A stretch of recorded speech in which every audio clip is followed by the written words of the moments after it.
origin, he called it. But the origin of what?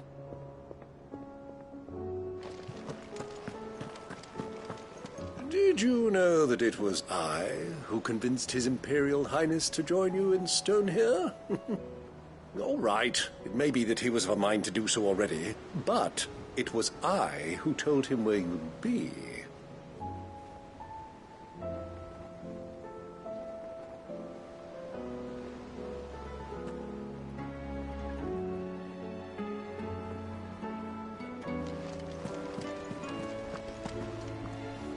It's not often our entire merry flock returns home to roost at once. I expect I should be wishing you good luck. There's something about it.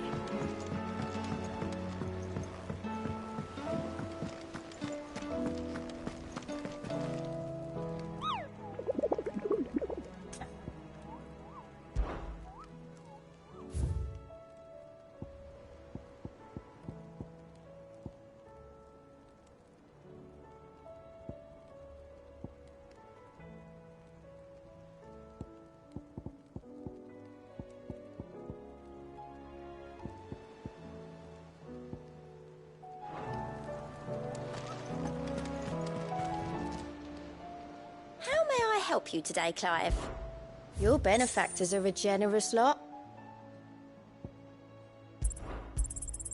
All yours. Here you are.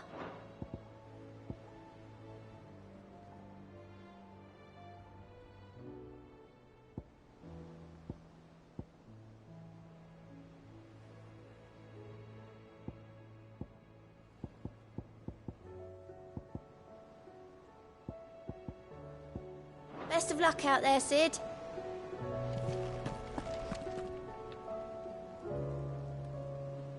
Still alive, I see. Something tells me that eyesore on the horizon is your doing. How'd you manage that? It's a long story. One that I'd rather only tell once. Right. All hands on deck, then.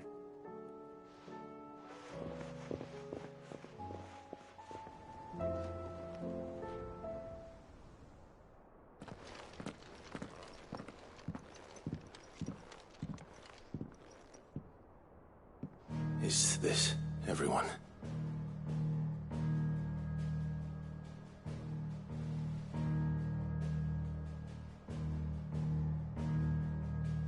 As I'm sure you've all guessed, the crystal which now commands the eastern skies was summoned by Ultima. He called it Origin. Though the significance of that name is as yet unclear. What does it matter what it's called? Its emergence tore Twinside asunder, and wiped my homeland from the map.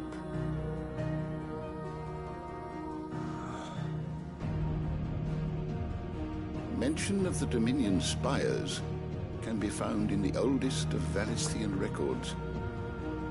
But to the best of my knowledge, none provide any hint as to their true nature. That they would prove the horns of some slumbering demon. Well... The Dominion's demise was at least quick. Elsewhere, the Republican army cannot hope to contain the chaos engulfing Randalar. Canberra is in flames, and the Empire. Our allies are crying out for answers.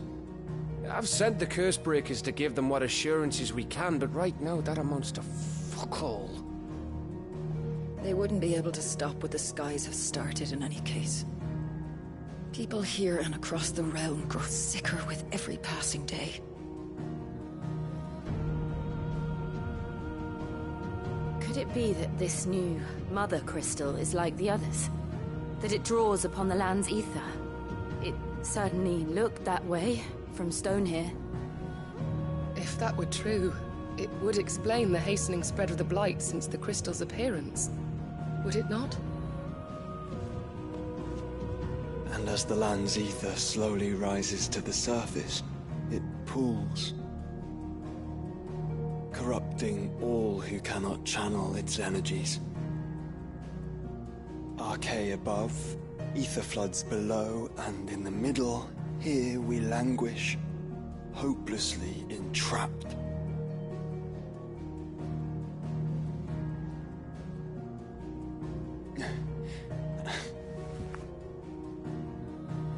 It's all right. When we faced him at Stone here, Ultima told us his true power quickens in the halls of Origin. Needless to say, we cannot allow that to continue. If we are to stop him, we will have to find a way into the crystal. How are we going to manage that then? It's up in the sky. And fast as she is, the Enterprise can't fly.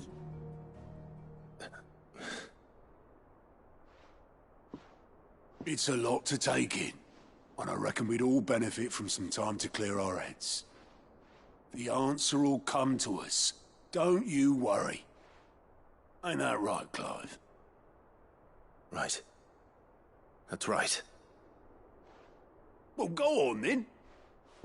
Bugger off.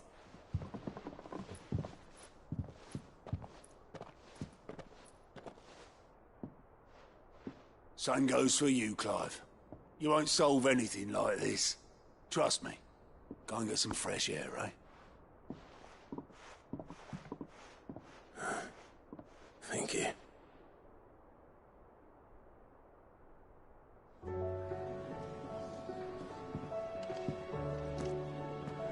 Joshua seemed upset.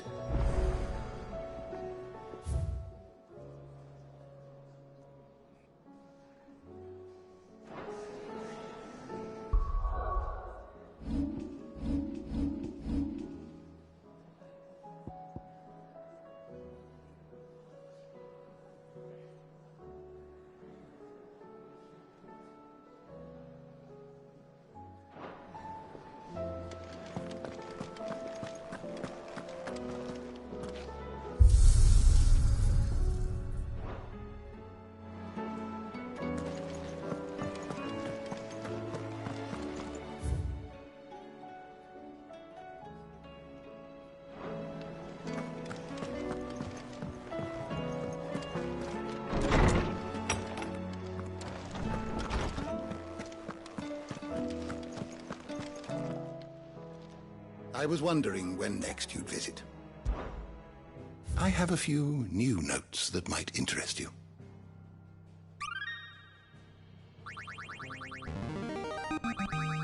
I have quite the find for you today.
If you have a question for me, I should be happy to answer it.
Did you learn everything you needed?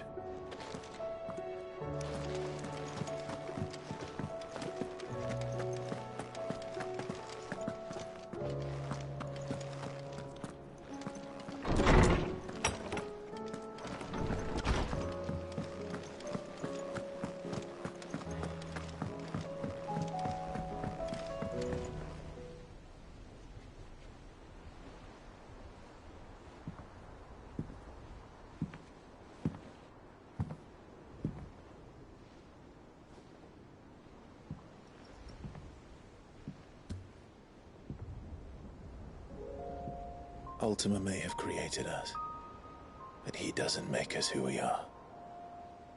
Only we can do that. And if he would have us fight for our survival, so be it. It's what we've been doing all along. Much like Ultima himself, it would seem. His new world being naught but a means to survive.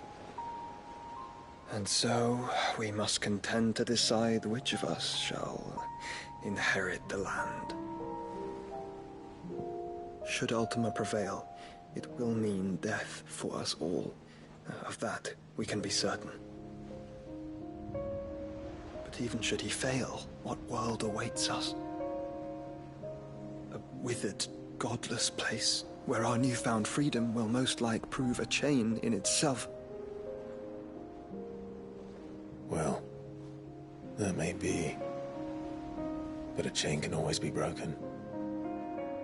As long as one has the will to break it, it won't be easy. It may take generations, centuries of suffering.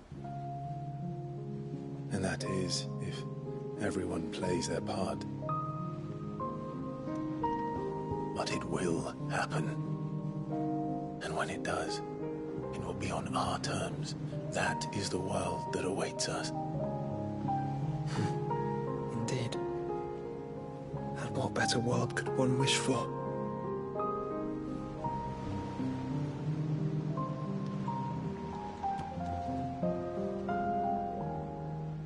But first, we have to reach that crystal. Then it's a good thing I have wings. You can barely stand, let alone fly. And only the Founder knows what horrors await in those skies. Are you certain about this? Am I certain? I am the Phoenix. I will do what I must.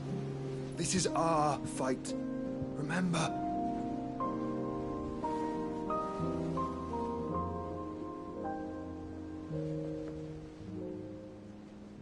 All right.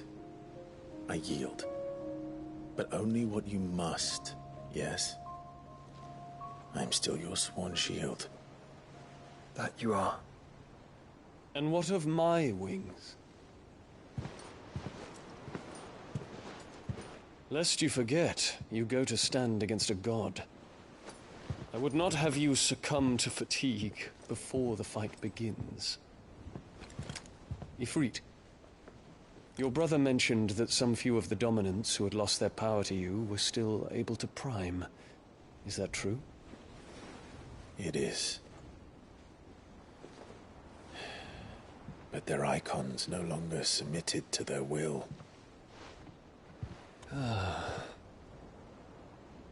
Then mine will have to be stronger. That you both might save your strength for the battle to come. You don't have to do this. If you do, there's a chance you might lose all you have left. And what have I but regret? My life ended in the Dominion. I fear death no more. Besides, I would have words with Ultima. He has much to answer for.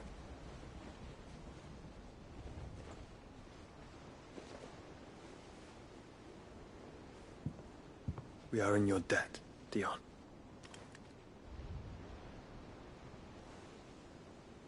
We can speak of debts when this is over.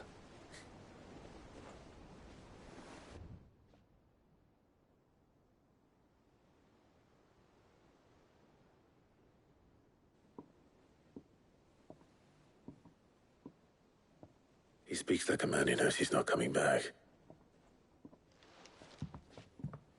And has come to terms with that. That doesn't mean that we have to, does it, Clive? Time to talk to Jill. I only hope she understands. Take as much time as you need, brother. Something tells me Ultima will wait.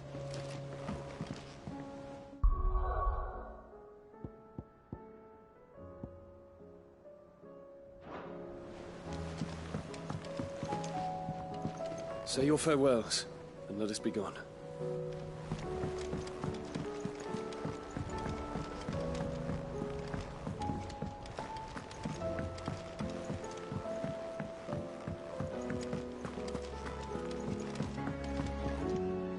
What will it be today?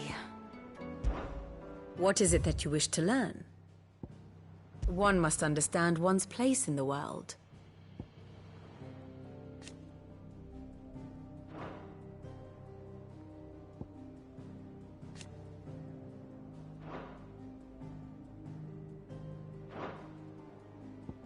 Of course.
Very good.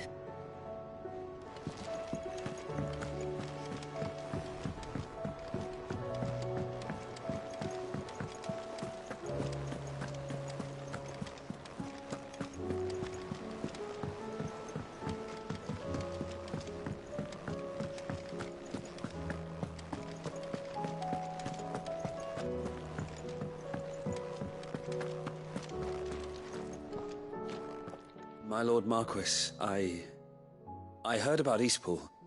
That some of my fellow Guardians are to build a new home there, both for themselves and for Madame Martha's bearers. Is it true? It's true. The village is to be rebuilt.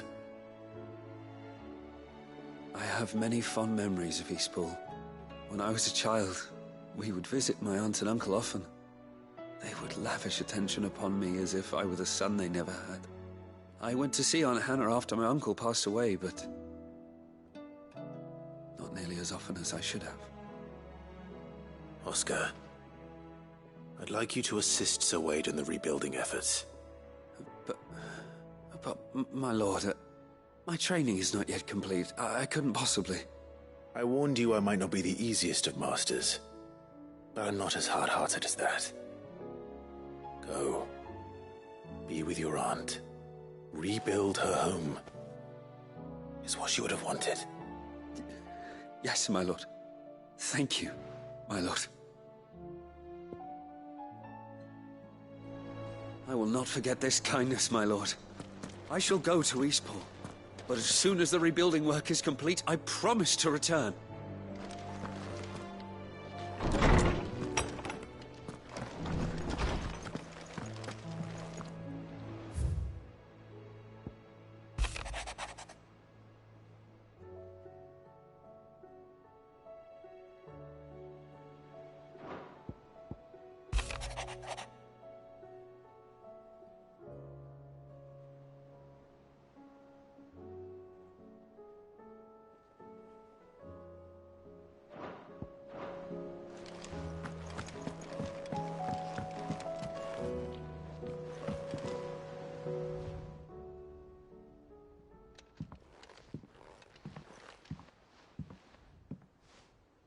Come to wish on a star. That might not be such a bad idea. This is it, Jill. You know what I have to do. Why I have to do it. There's no turning back now. This is where our journey was leading us. Where it will end, for better or worse. I could pray to Metia for you. But you'll be all right, won't you, Clive? You always are. I did promise we'd watch the moon together. I'll be waiting.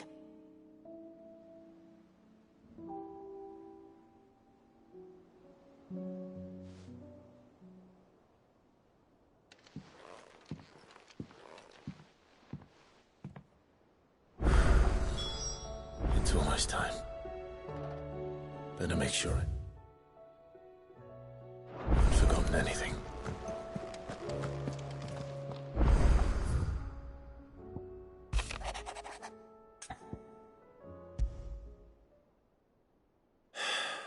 What is it this time, Torgal?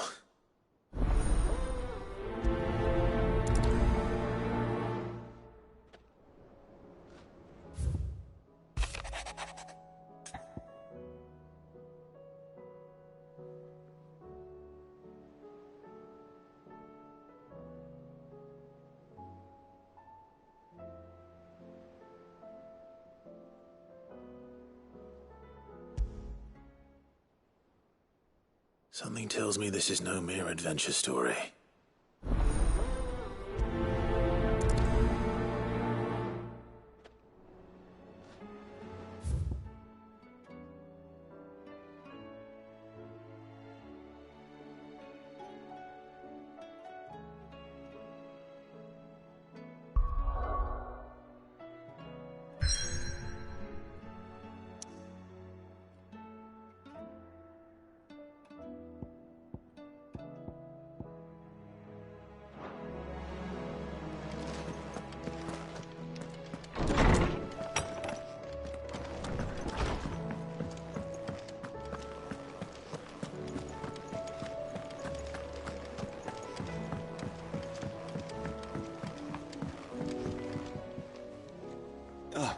Clive.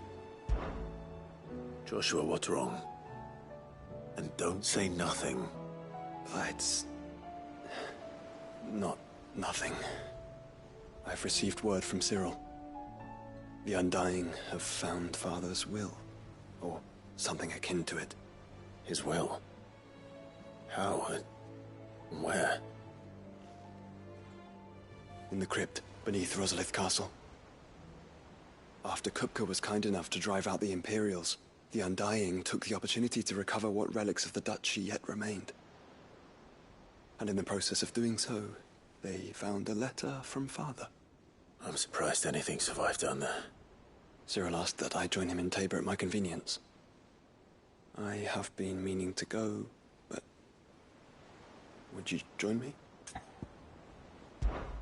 Of course. I want to know what's in that letter as much as you do. Very well. I'm ready to leave when you are.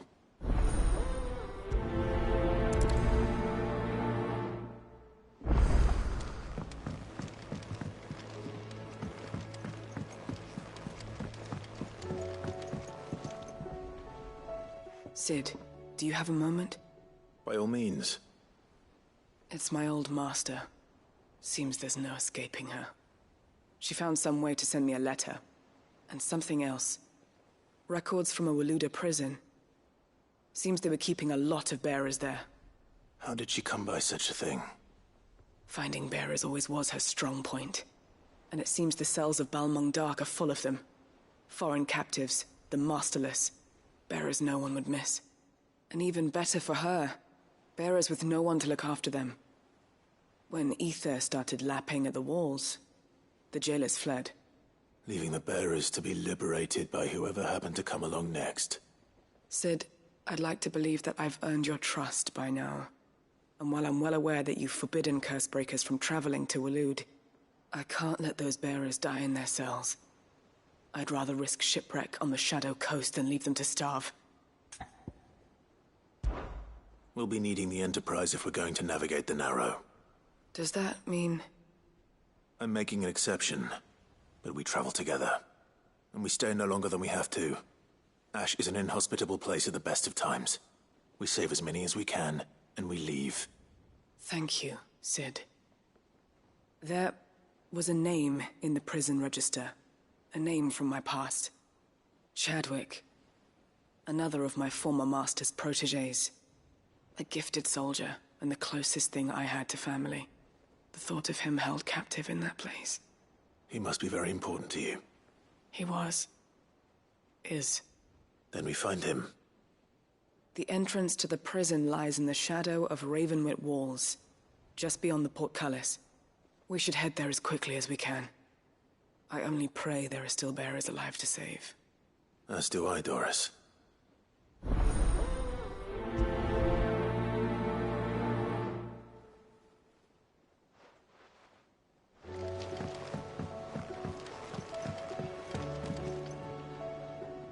Sid, I was wondering if you could help me. It depends what with. A bearer, but recently freed from his bonds, is keen to join the Cursebreakers. As you know, the work we do is not easy, which is why we test every volunteer's suitability. I was hoping you could oversee this one's evaluation. I don't mind, but why this one? Because he wants to be a scout. Our ranks are filled with men and women capable of breaking chains and putting slavers to the sword. But scouting, we're few with the nose for that, which is why we still rely so heavily on Gav. And since he accompanies you on so many of your missions, I thought you might be better placed to recognize the traits in him that we should look for in those who'd fill his boots. Sounds reasonable. So you're happy to oversee the boys' test, then? One can never have too many scouts. Truer words, Sid. I'll let the initiate know that you'll be attending his trial, and that he is to proceed directly to Northreach in readiness. No time like the present, eh? No time like the present. I'll await you there.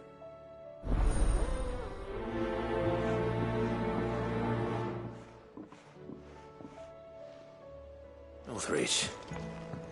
I don't suppose they could have chosen somewhere closer.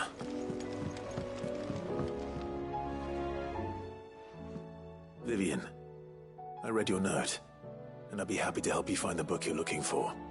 Thank you, Clive. But tracking it down will not be easy. Are you sure? Please. You have always granted me your wisdom and insight whenever I asked. It's only right that I return the favor. Or at least attempt to. You are too kind. Alas, what I ask of you is rather more trying than delivering the odd lecture. I spoke with Harpocrates to see if he had any inkling as to where another copy might be found, but... But perhaps it is best that you hear the details from him. If you say so. Forgive me, Clive, for asking this of you. But this book, it set me on the path to becoming who I am today. Its importance cannot be overstated.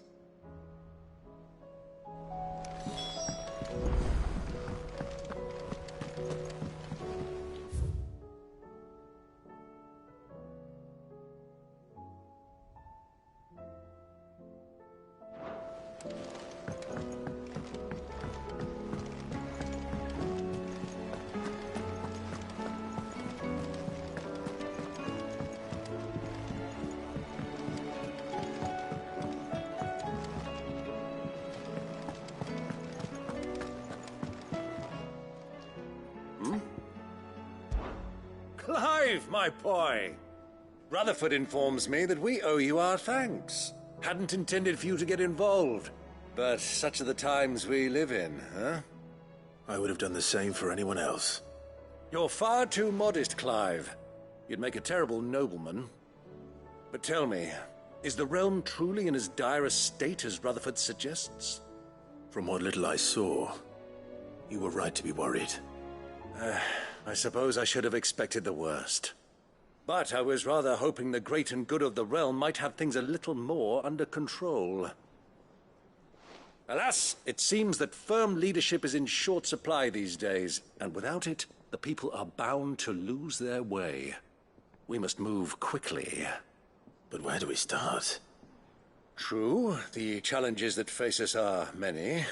But in my estimation, there are two key areas to be addressed before any other.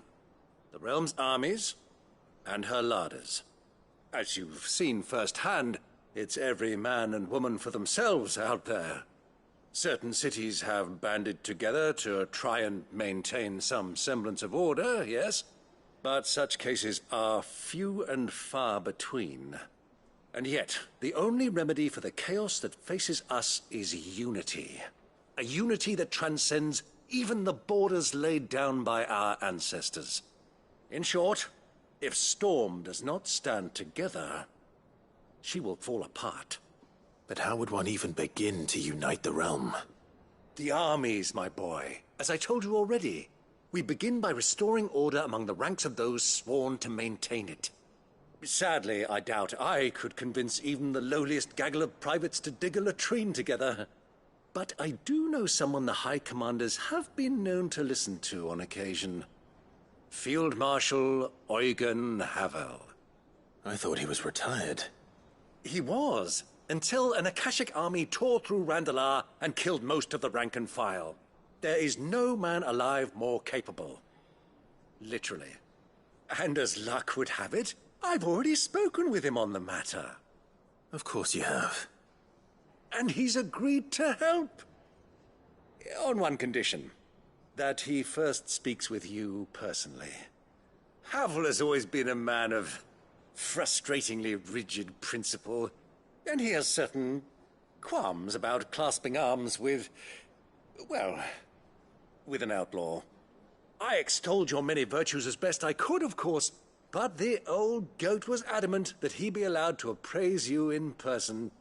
You don't mind, do you, my boy? Of course not. As long as chaos reigns, we will never build a better world. I'll do whatever it takes. And if the Field Marshal wishes to speak with me in person, then so be it. That's the spirit.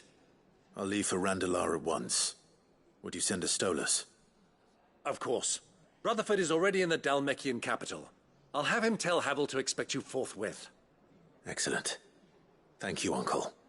No, thank you, Clive.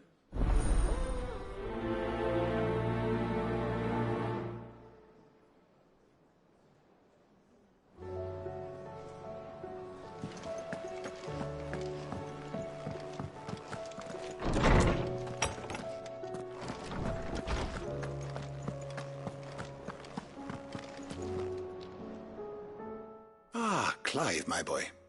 What a pleasure it is to see you. Harpocrates. There's something I need to ask you. I've been charged with locating a book called From a Distance. Then you seek a rare gem indeed. One whose name I had not thought to hear from your lips. You've been talking to Vivian.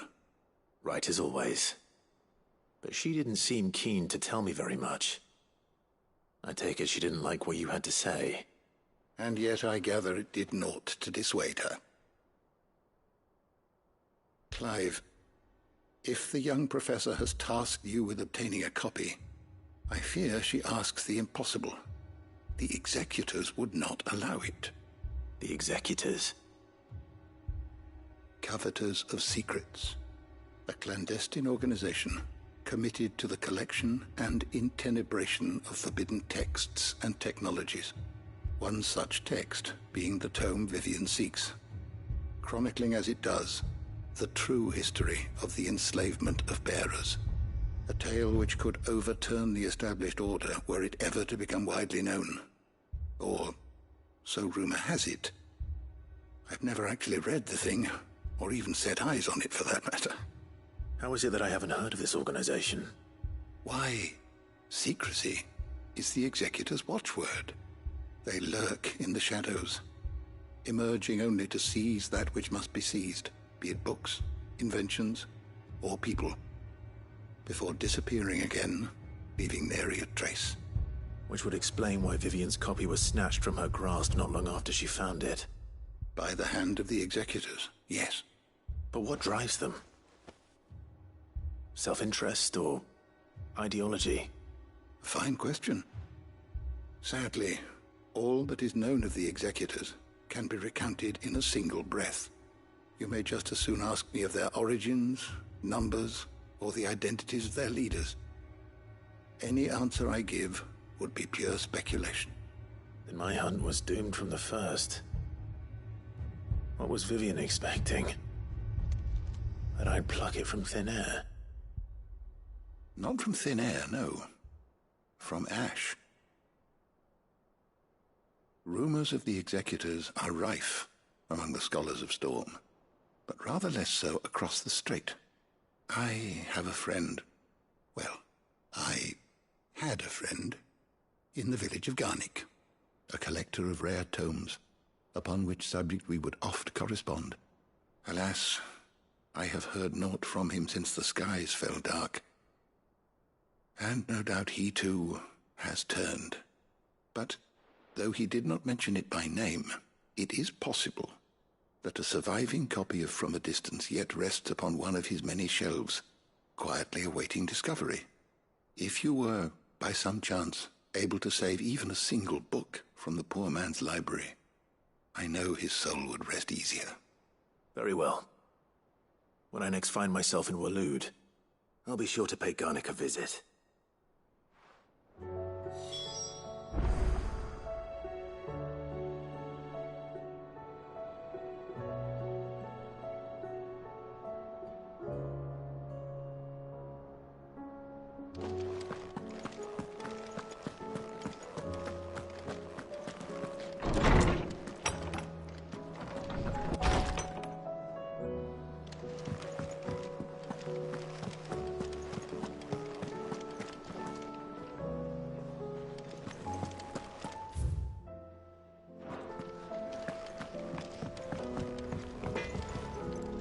Trouble with your gear, or...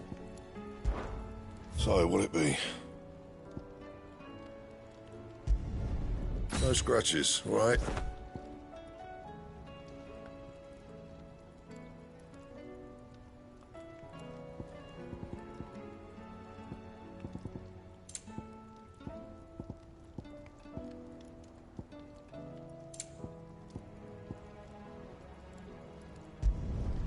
Should last you a good while.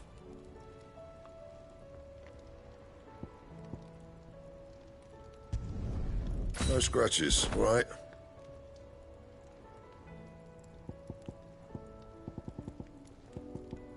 Don't waste my time. You ain't got the stuff.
Say what you will, Lady Karen has seen us.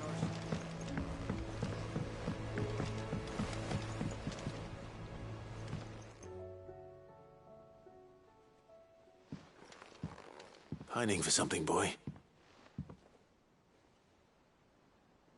What is it? What do you see out there?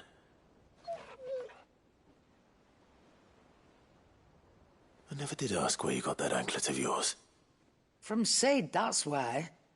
On the day he brought him home. That long ago? And you're only thinking to ask this now? Sid saw that the pup had a habit of gnawing on his leg, since you ask. Clap that there iron on him to keep him from doing it. What was wrong, boy? I'll take like as not. Must have been hard on the poor whelp losing his loving masters at such a young age. Doubly hard in being a frost wolf, torn away from his icons and all. Sid would always tell him, you want my iron gone, you find what it is you're looking for. I reckon what he was looking for was you. I'm sorry, Torgal. Sorry for making you wait so long. Let's get that thing off you.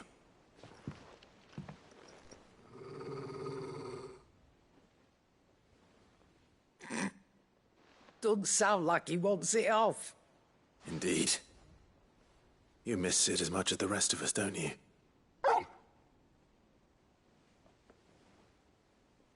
You want me to go with you somewhere?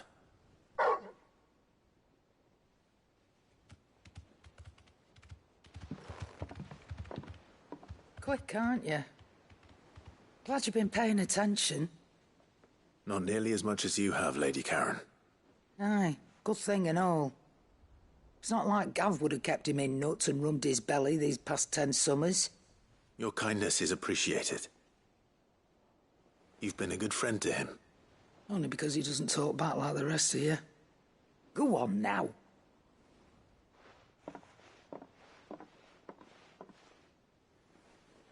Where to then, Torgal?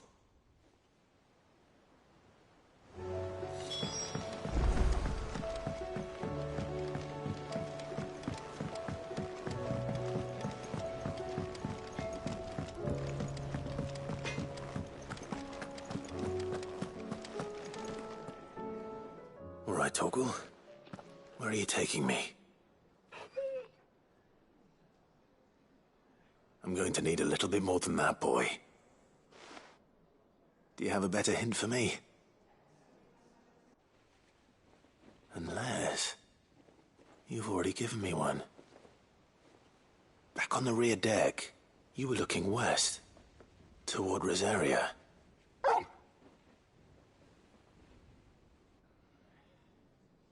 Why don't we try the rookery?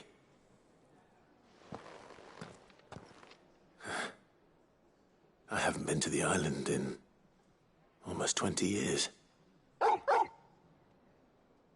To Port Isolde, then. Fingers crossed the old mooring is still there.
It's still here.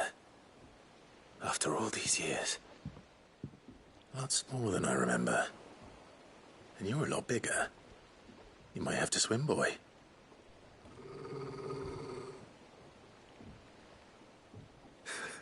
I wasn't being serious. You two go on without me. I doubt that boat will hold a third. If you're sure, we won't be long. Hop in, boy.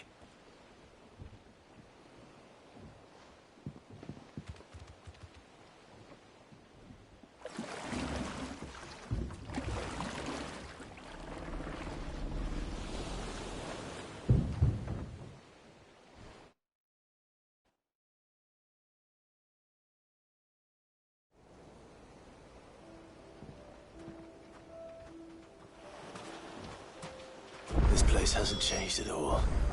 The rookery's right through those trees. Come on. Race you there? I bet I could still beat you.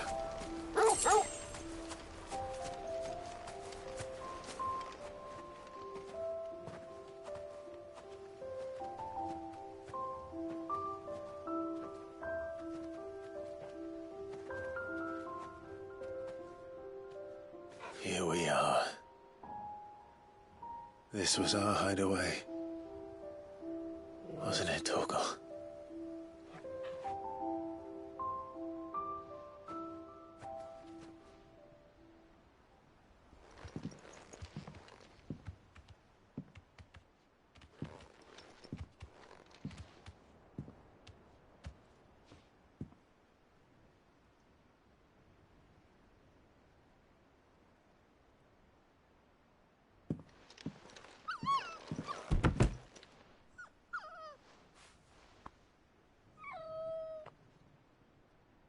Coming here helped me to forget who I was.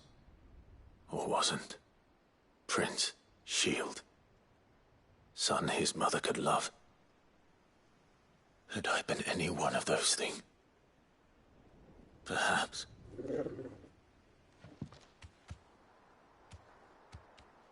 What is it, boy?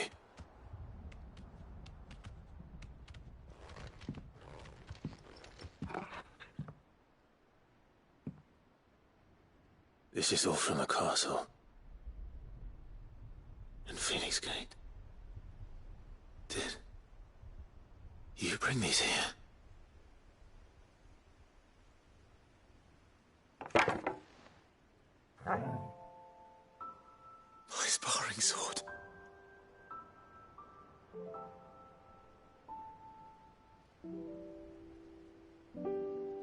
Well, well. You never stopped looking for me, did you, boy?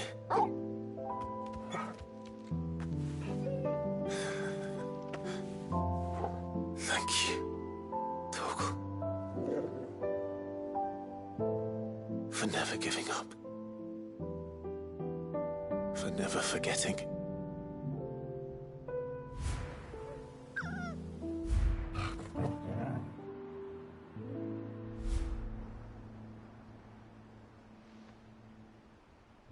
Let's take this with us, shall we? So I don't forget either.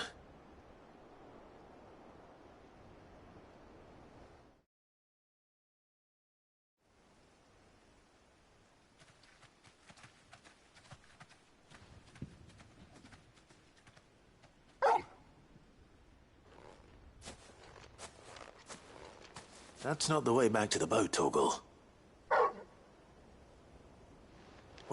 All right. I'm coming. I think I know where we're going.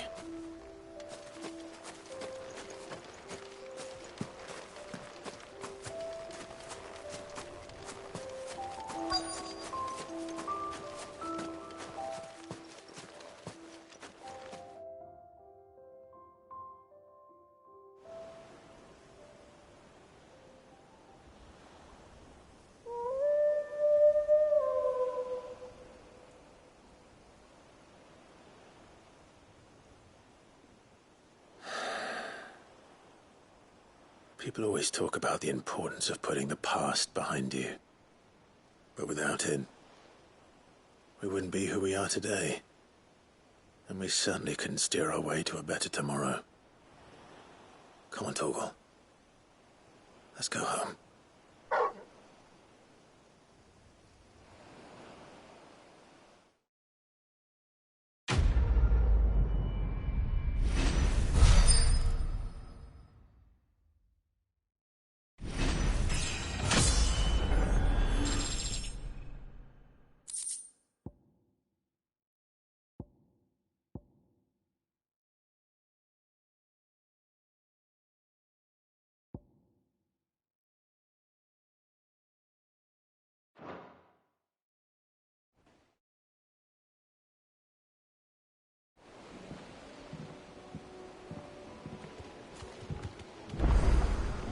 Sorry for the wait.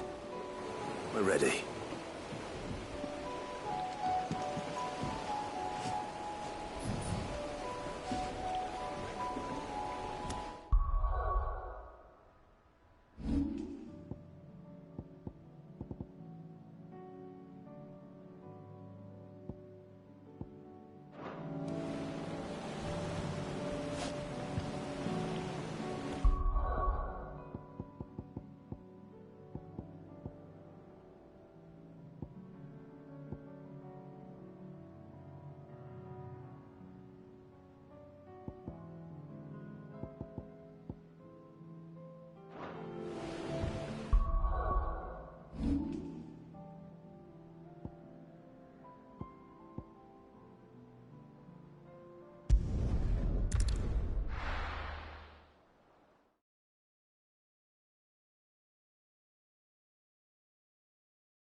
Your Grace, my lord, I trust your journey was not overly onerous. Cyril, you found a letter from Father? Yes, I have it here.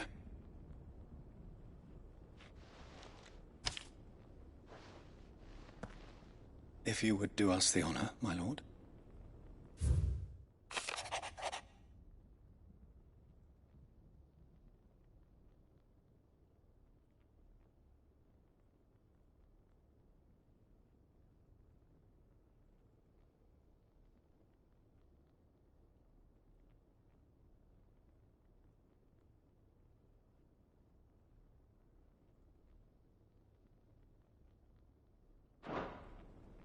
An inheritance. It would seem the late Archduke penned this missive shortly before his passing. The day before we left for Phoenix Gate. What are these plans he spoke of? His plans for the duchy, Your Grace. Your father entrusted them to my predecessor, the former bearer of the Burning Quill, who entrusted them in turn to me. The complete emancipation of bearers is their stated aim. But your father's dream did not end there. His Grace also spoke of building hospices to care for those stricken by the curse, and the founding of a new university to further the development of non-magical technologies. With the blight spreading ever more widely across the twins, Archduke Elwyn saw this as the only means of securing Rosaria's survival. He wished to see men and bearers treated as equals. To see centuries of common wisdom overturned. Small wonder he did not think it achievable within his lifetime. But he thought it achievable nonetheless. Had he not, he would never have written this message. Nor would he have entrusted his vision to his most faithful aides. Those who would have stood with you, shielded you from the machinations of the less benevolent personages at court. It's a pity only they are still with us. 'Tis true that those most loyal to your father were the first to suffer the Duchess's wrath. But one at least remains, and she has come bearing gifts. What do you mean? Mayhap it is better that she explain, my lord. After all, The duties entrusted to me by my predecessor extended only to recovering His Grace's will and arranging a meeting with the one who might execute it, or a part of it, at least. And where is this woman? She awaits you in the archive, Your Grace. Thank you, Cyril. Shall we then?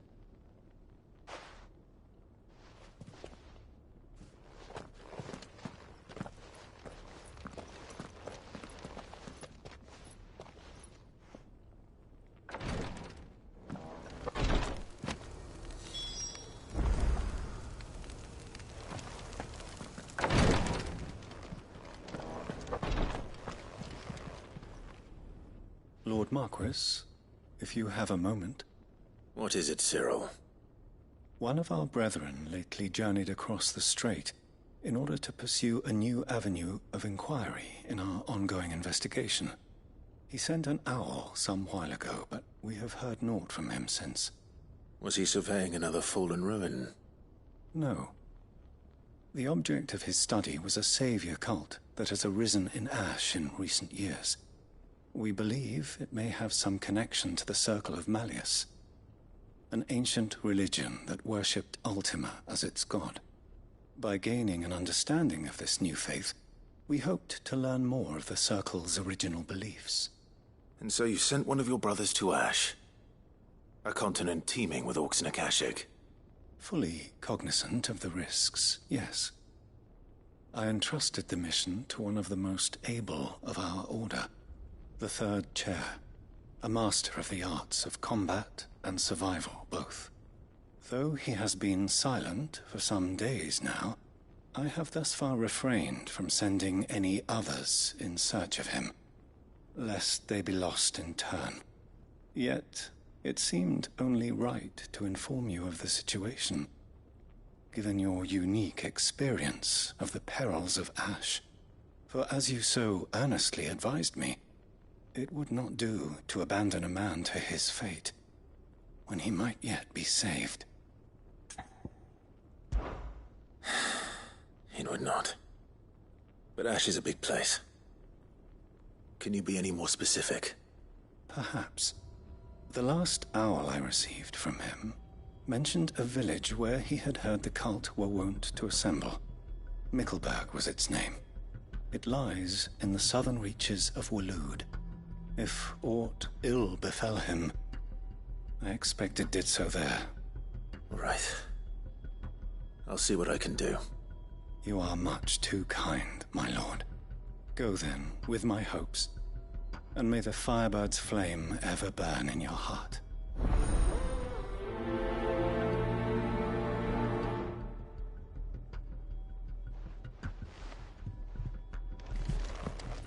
If this new faith really is an offshoot of the Circle of Malleus, then...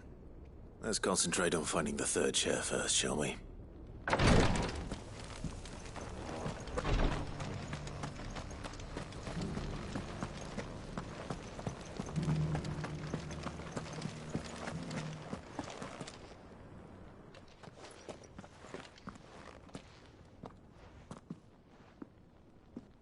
My lord, your grace.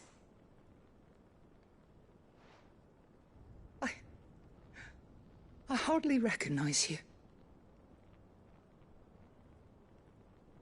I am Goditha, retainer of House Rosfield, loyal servant to the Phoenix and his shields. Your father, the Archduke Elwyn, entrusted me with the delivery of a gift. I only hope you can forgive my tardiness in bringing it to you. Lift up your head, Lady Goditha. You have our gratitude for your service to our house and to our father. I merely did my duty, as any proud Rosarian would. My lady, perhaps you could explain a little more? What exactly is the gift you bring? As I'm sure you know, it has long been the custom for the children of House Rosfield to be presented with certain keepsakes upon their coming of age. Indeed it has. Our father often spoke of the day when our turn would come. And had he lived to see it, he would have presented you with the treasures I bear. Matching armbands for you both. Alas, He did not live. Indeed, he was taken from us even before they could be completed. He had intended to claim the Heartstone with which each armband was to be finished himself, but it was not to be. And his gifts remain incomplete. I see. It saddens me to bring them before you, as they are. It was your father's wish that you be presented with the finished articles, not these, works in progress. But with his grace long since gone, and the stone left unclaimed, I had little choice. You are grown men now, and his house is yours. And while I would not presume to insist upon your claiming the Heartstone in his stead, I know that nothing would have pleased him more than for you to do so. Thank you, Lady Goditha. What say you, Clive? What else? Of course, my lady. May our father's will be done. Oh, I am much obliged. Do you know where we might find this Heartstone, my lady? I do. Though it may be a matter of a good deal more than simply happening upon it. It is found in the bellies of elder griffins, you see. We do at least know where to find one.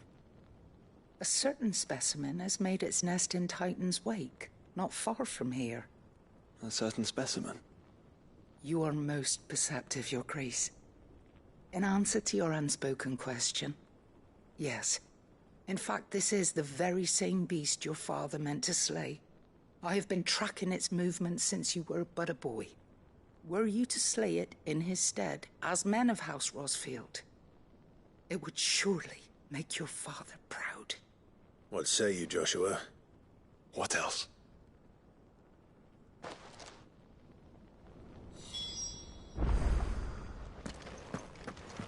Titan's Wake is to the south of here. But we must not be hasty. The good lady has been disappointed once already.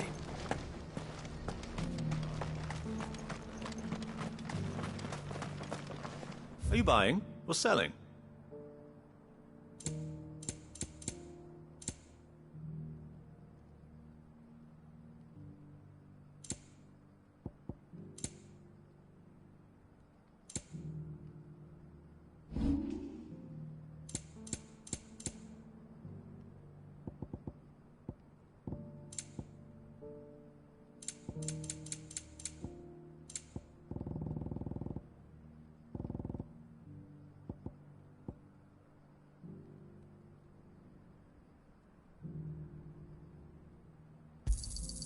Ah, not bad.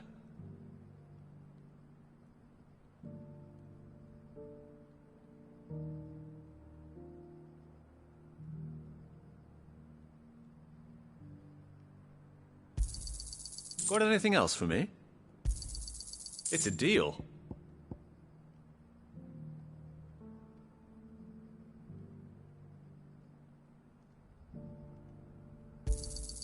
Got anything else for me?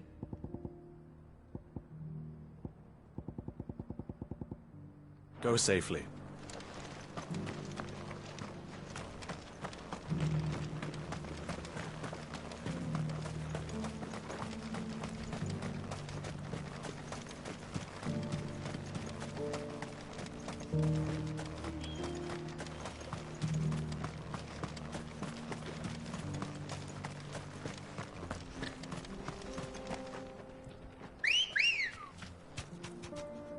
Come on.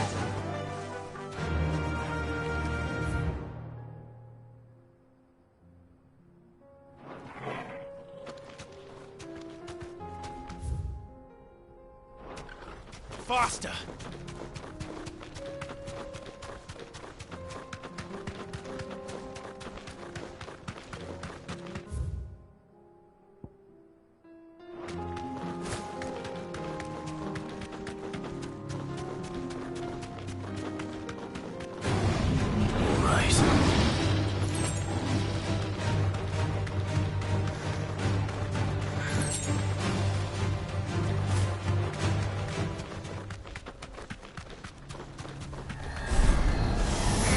Surrounded.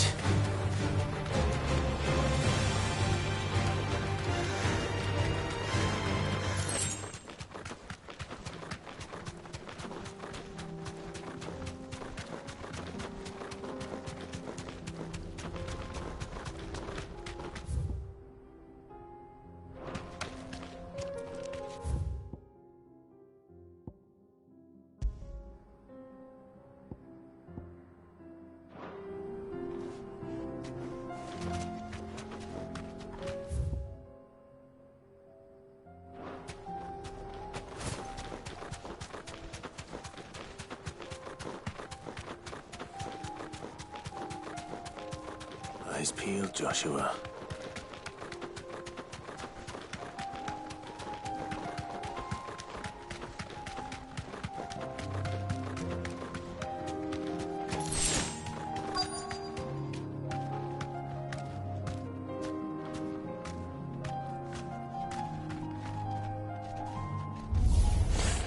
There it is. The House Rossfield.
Is this the Heartstone?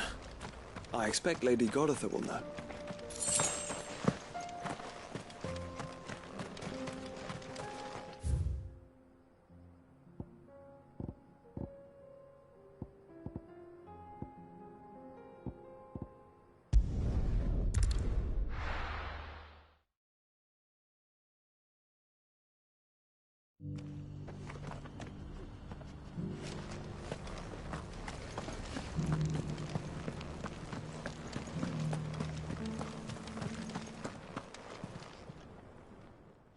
Thank the Founder you were safe. The Griffin is slain then? And the Heartstone claimed.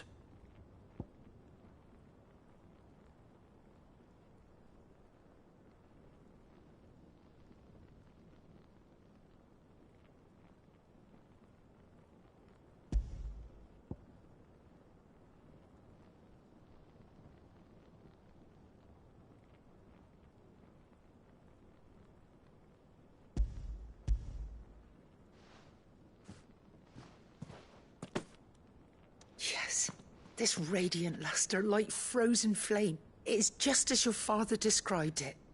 Thank you, my lord. Your grace. Your father would be so proud. Lady Goditha, the lapidary is ready. Thank you, Cyril. I will be with him shortly. If you would excuse me, I shall have the stone cut and set forthwith.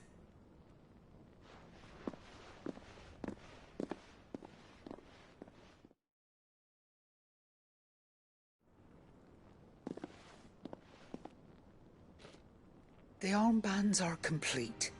Pray, take them. They are yours, after all.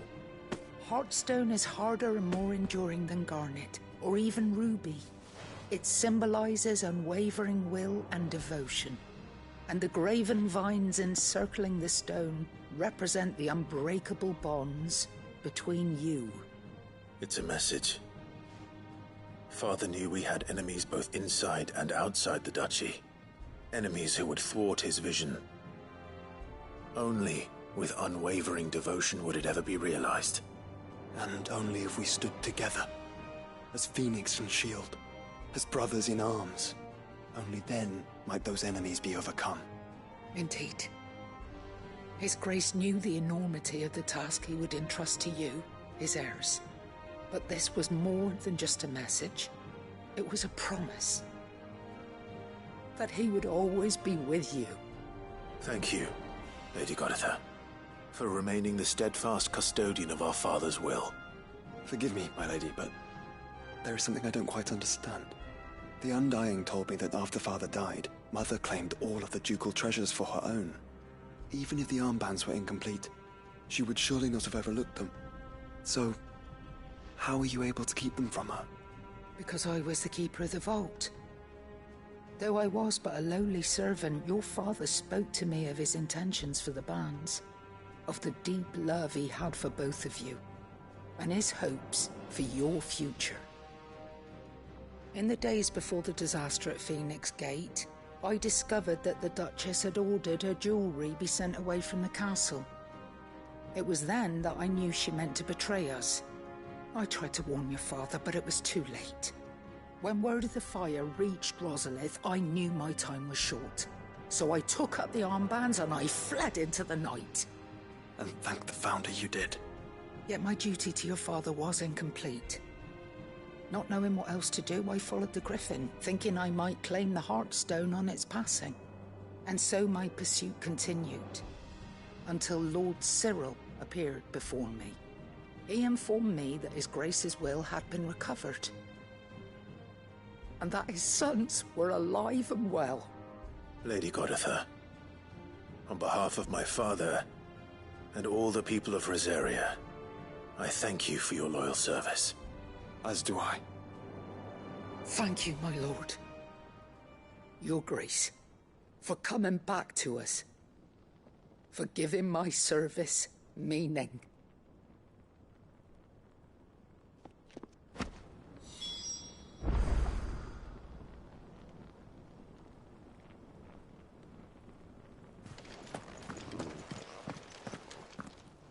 The bands suit you well. It must be gratifying to finally receive the inheritance that was denied you for so long. It is. And we thank you for the part you played, Cyril. If you would permit me to play my part a little longer, might I suggest that you make your way to your father's memorial atop Hawk's Cry Cliff? Let him see that you have received his blessing, and that his vision lives on in you. I suppose it would be churlish not to. What do you say, Clive? Shall we pay Father a visit? I think we should. I was hoping to be able to offer him my thanks before we left for Origin. Your father's helm is enshrined there. It has been since the day we recovered it from Phoenix Gate. I prithee claim it, for it too is a part of your inheritance, and I do not doubt that your father would prefer it in your hands than perched upon some lonely rock. Thank you, Cyril.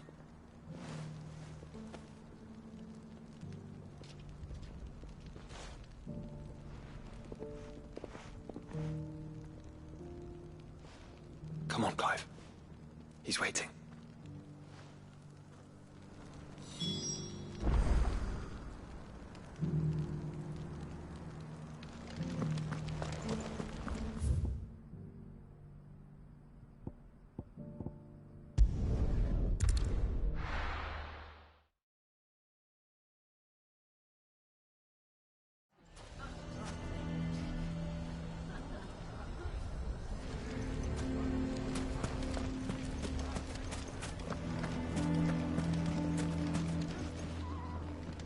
Here to help me pack? Thanks, but I'll be traveling light.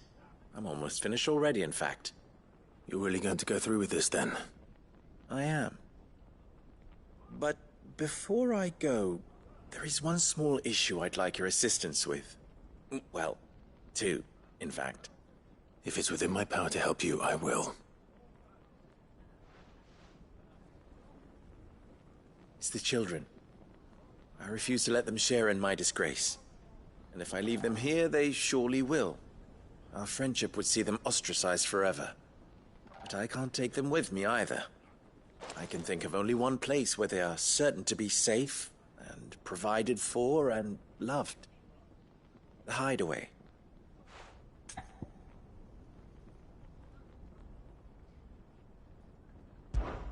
Of course. The children would be more than welcome. Thank you, Clive. I will not forget this.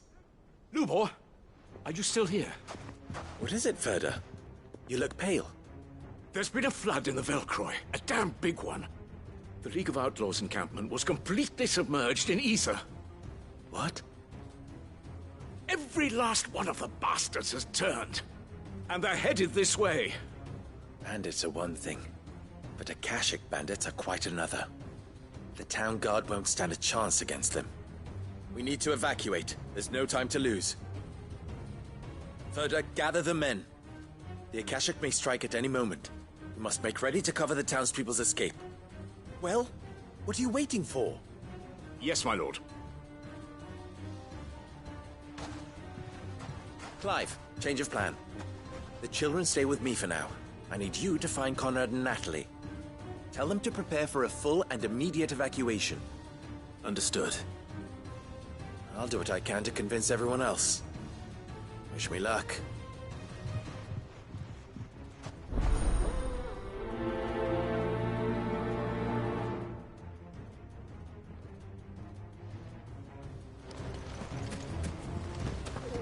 You have to listen to me. They're coming. You need to evacuate. Know your place, bearer. Why do they always have to make such a fuss outside? Huh? What's the commotion? Ah, it's you. What do you want, Lord Underhill? To pass on an important message. There's been an ether flood out in the Velcroy. The camp where the so-called League of Outlaws were gathering has been swallowed. They're no longer just bandits. They're Akashic now, and they could be here at any moment. You need to begin preparing for a full-scale evacuation right away. Oh, do we? And who was it who gave you this disturbing news, might I ask? Lubor, perhaps? The man spreading the same poison out in the square as we speak. You may believe his lies, my lord, but we know better. But why would he lie about something like this? Some twisted attempt at revenge, perhaps. If he had not been unmasked, he may well have been elected our leader. A great honor for one of his kind. One he might well feel aggrieved at having been denied. Lord Underhill, forgive me, but it has become all too evident where your sympathies lie. Lubor cannot be trusted, and neither, therefore, can you. You may not trust me, but for the sake of your people, ask yourselves if there is any chance that this is true. There isn't. You can be certain of that. Now be off with you. You're making a mistake. Come, Clive. If our words will not move them, then we must find another way to help save the town. You're right. Let's speak to Lord Ferda. You have to listen to me. They're coming. You need to evacuate. Know your place, bearer.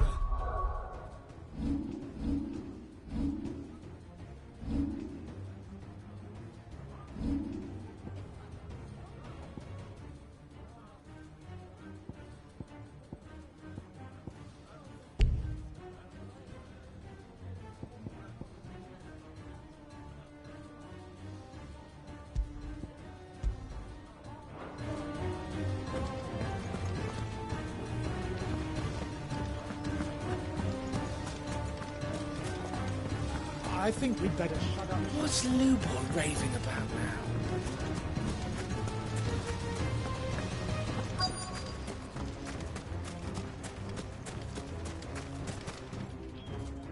Lord Lord Furder. Sid, what's wrong? I went to warn Conrad and Natalie about the Akashic, but they wouldn't listen. They've convinced themselves that nothing Lubor says can be trusted. The bloody fools. Which means the town guard can't be counted on for support. But I can. If there's anything I can do to help you defend Dalamil, you only have to ask. I appreciate it. Sid! Further! I've been looking for you everywhere. Victor? I thought you'd left. I couldn't abandon a friend in need. And Lubor is in need at this very moment. Come quickly.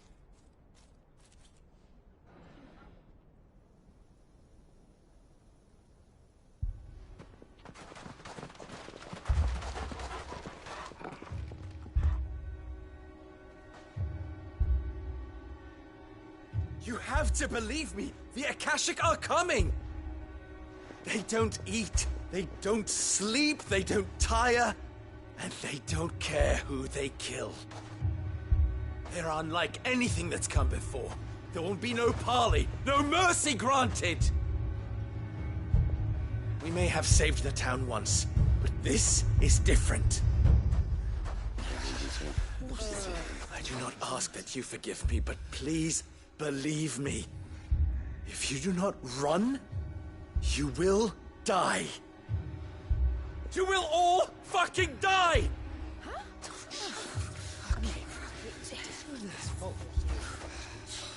You'd like that, wouldn't you, Bearer? Yeah, with us out of the way, your kind will be free to claim Dalamil for yourselves. You should run! Run, Bearer! Yeah, run! Run! Far, far away! Run! Just go on! Yeah. Yeah. Yes! Go! Come on, then. Go on! Go! Just go. Lubor. Wait. Someone's coming. Come on! Stop! You're hurting him!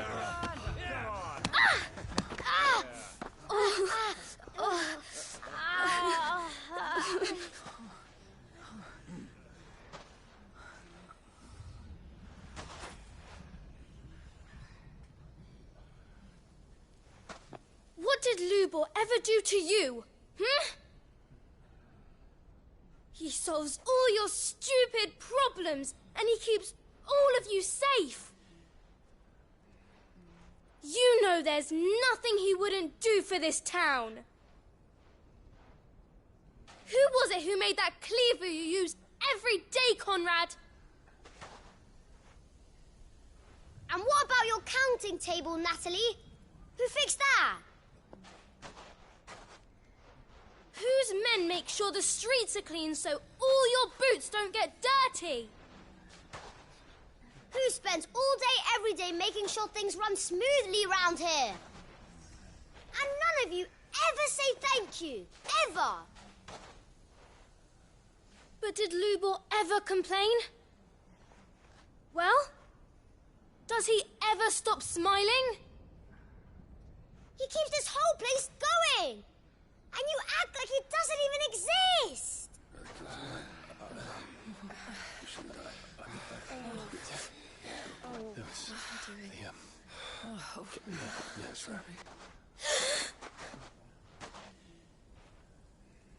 Lubor, we have heard enough. Wait! We will not run. The town guard will not abandon the very place it is sworn to protect. And I will not give up for lost the stores that we labored so hard to fill.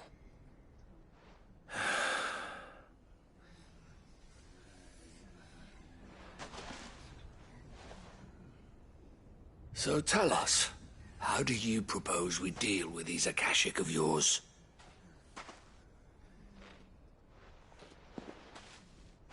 We won't run, but we will fight. All right, then.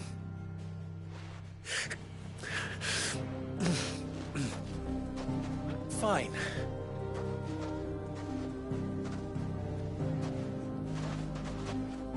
Gather round if you don't want to die.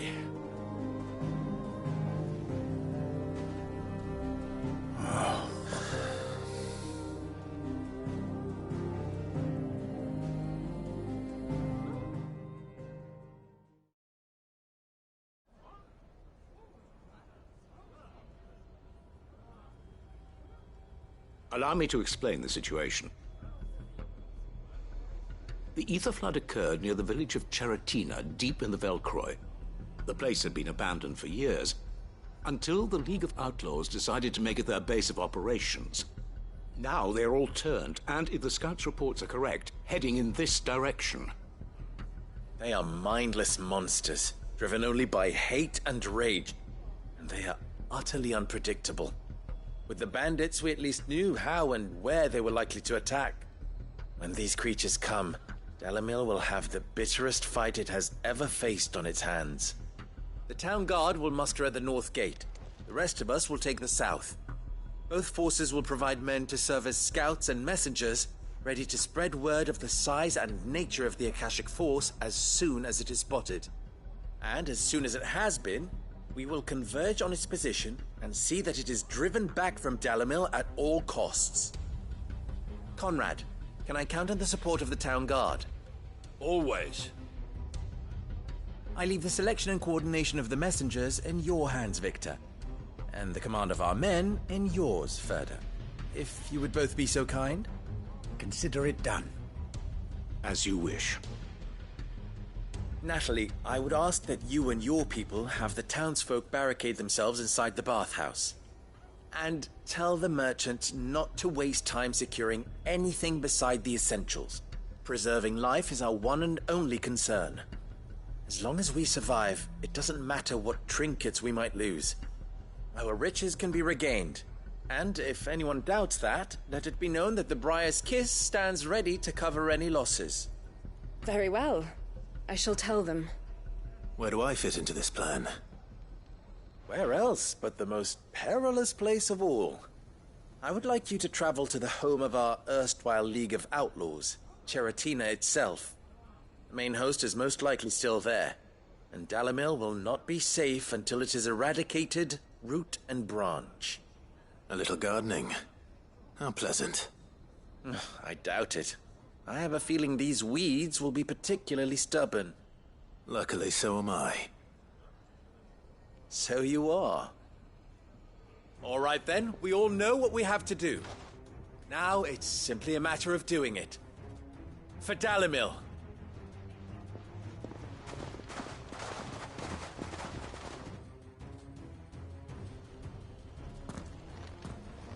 Looks like everyone's ready. I'd better not keep them waiting.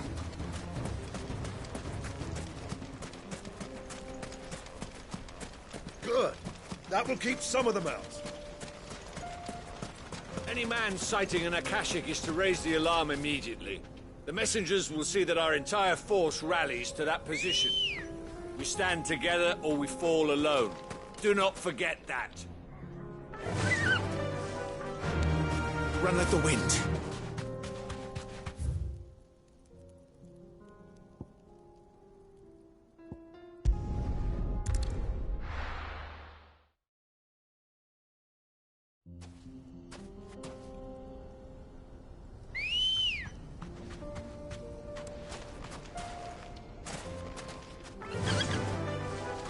Faster! There it is. The flood. But what's waiting for us inside?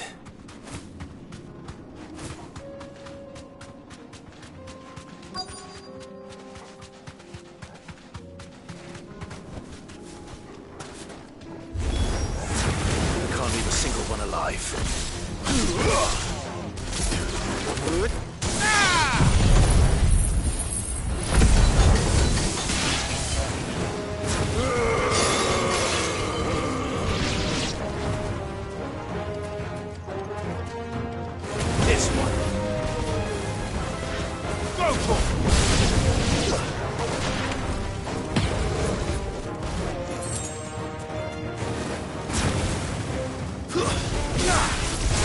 Get him!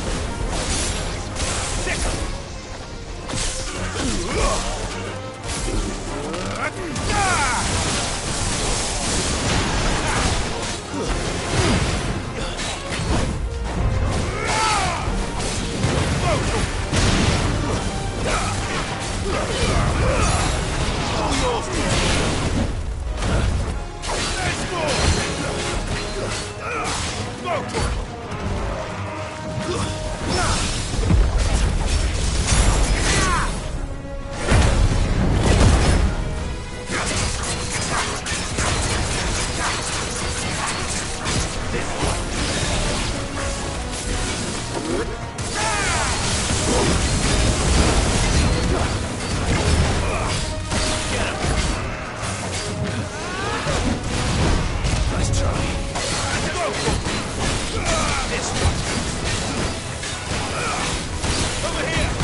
The League is disbanded.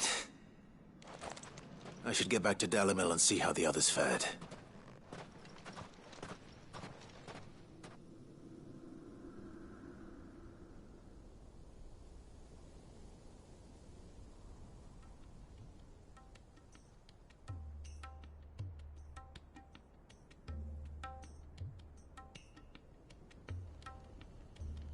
All the Akashic we were able to find have been dealt with.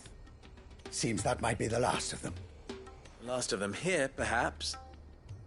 Lubor, Sir Clive has returned.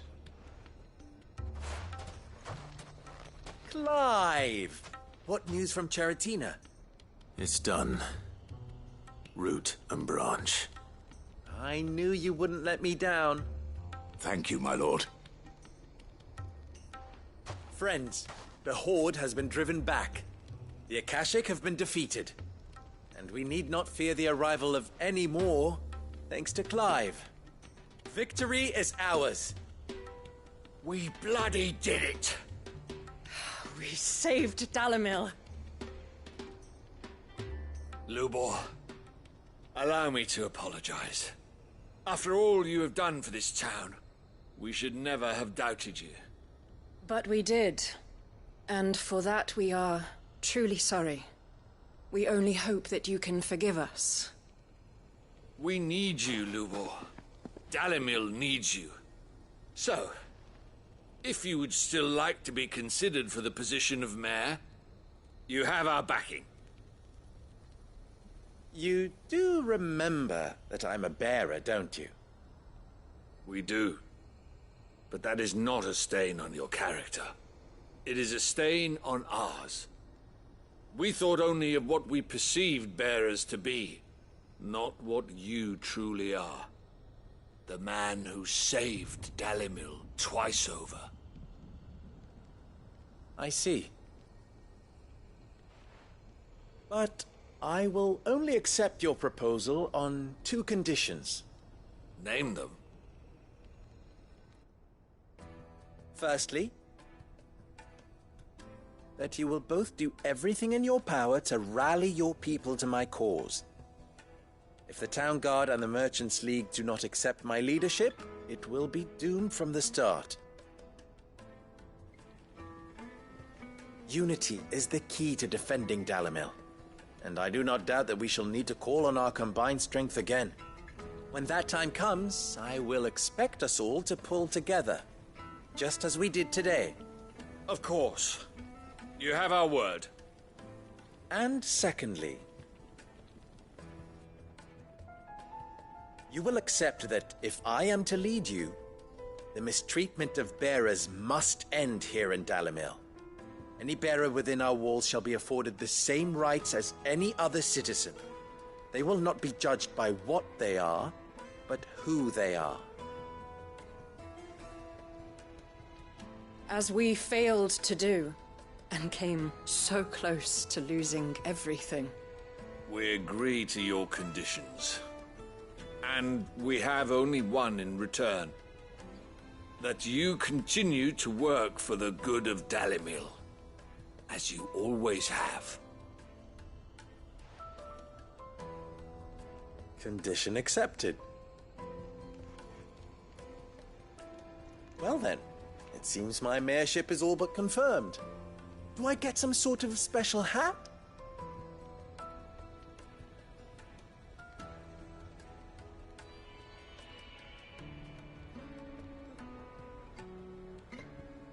How fickle fate can be. Not so long ago, I had resigned myself to leaving Dalimil in disgrace. And now, I find myself her leader. Here. For everything.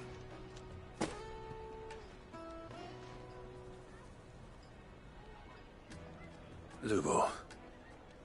About the children. Fear not. You are, of course, relieved of your responsibility. I would sooner face another horde of Akashic than see them brought up as outlaws. I'll make sure they're safe here. I don't doubt that you will. And not just the children, but everyone in Dalimil.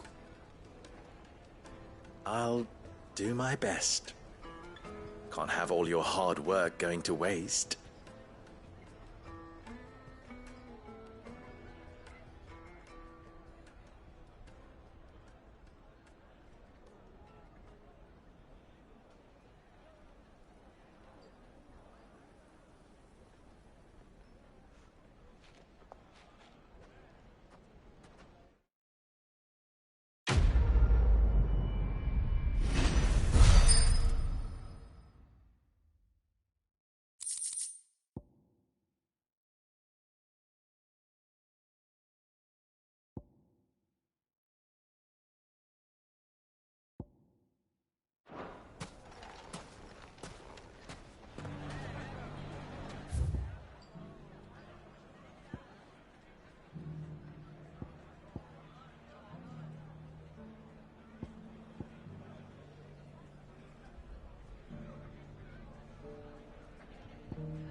You won't find a finer array this side of the strait.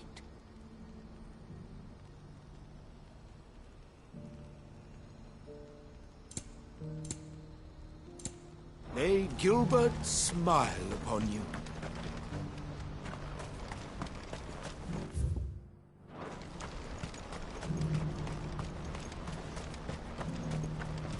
Do you see that too?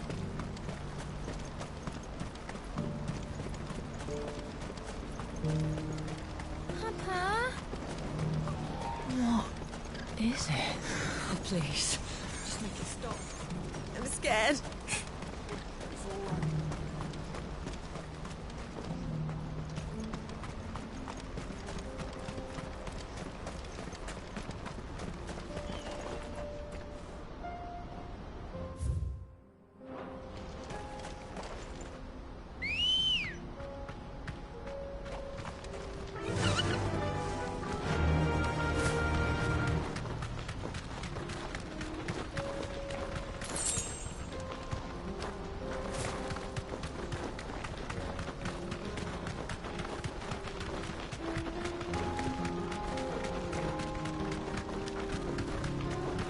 Caution.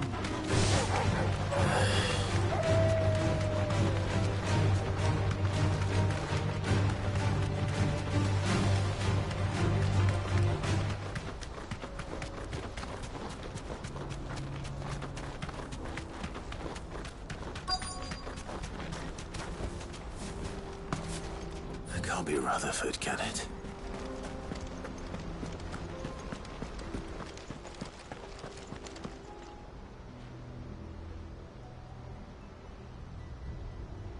Turncoats and cowards, the lot of you! If it's a fight you want, it's a fight you shall have! Allow me. I don't need your... Please, Field Marshal, oblige him. This won't take long. You're right. It won't. Men, finish him.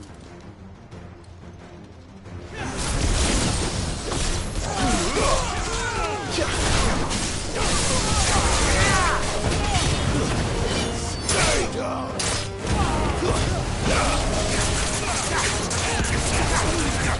Nice try.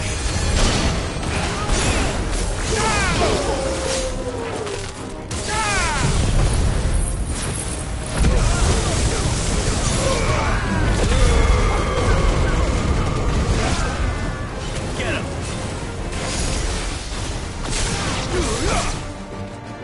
This one!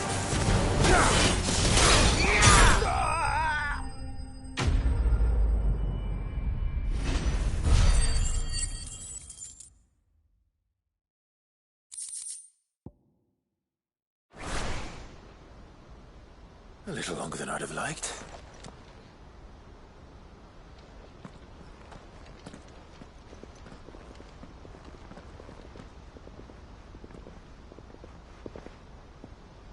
Field Marshal Havel, I presume. Are either of you injured? No, my lord. You arrived just as our escort turned on us. Fucking traitors.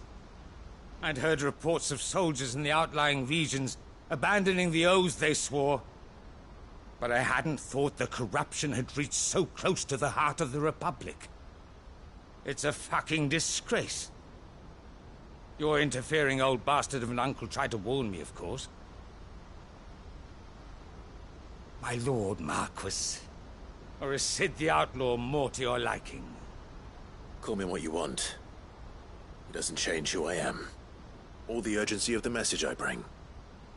My uncle has a plan to right the realm, and he needs your help to see it through. Before I agree to anything, I'd have you answer one question. What do you stand to gain from all this? I won't deny that I might benefit from further chaos. But I seek a new beginning for all of us. And while the choices I've made may not always have been the right ones, I know I made them for the right reasons. For so long, so many of us have been told how we could live, how we could die, when it should have been our decision all along. Now we have a chance to put things right. But in order to take it, we must stand together. Even if it be beside those with whom we don't see eye to eye.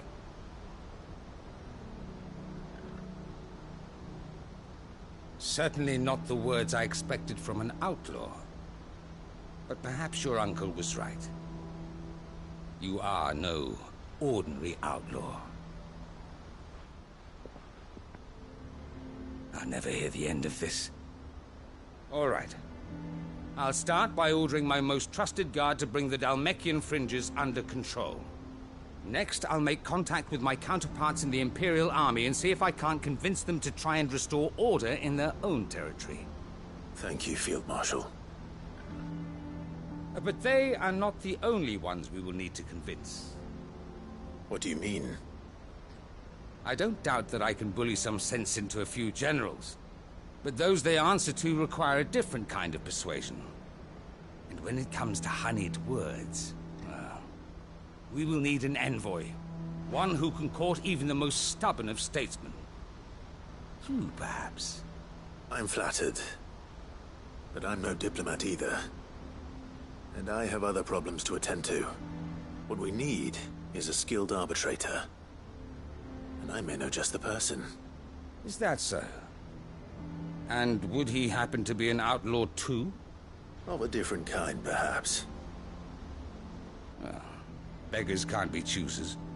I suppose we'll all have to find a little of the outlaw in ourselves if we're to make it through this. Very well.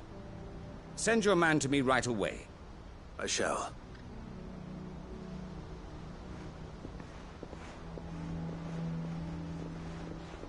My Lord Marquis,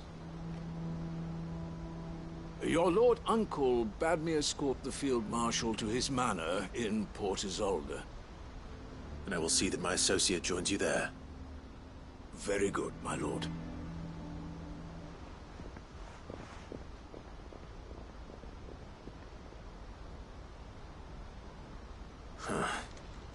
An envoy.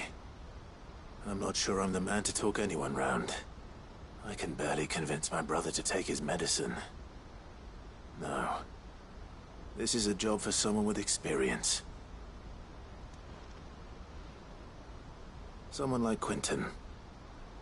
I hope I can convince him at least.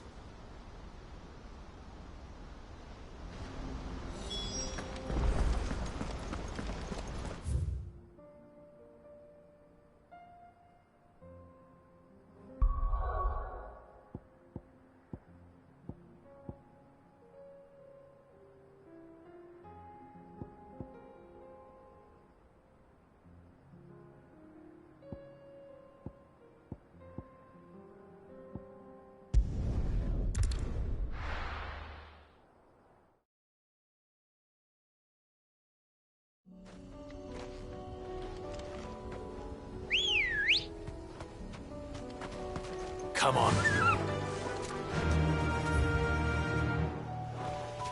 run like the wind. Unwavering will and an unbreakable bond. Do you really think we're strong enough? To save the world? Of course. To have overcome Father's political enemies? Of that I'm less certain. Especially knowing what we know now. Mother was truly capable of. But perhaps these bands would have helped. Knowing he was with us would have made all the difference.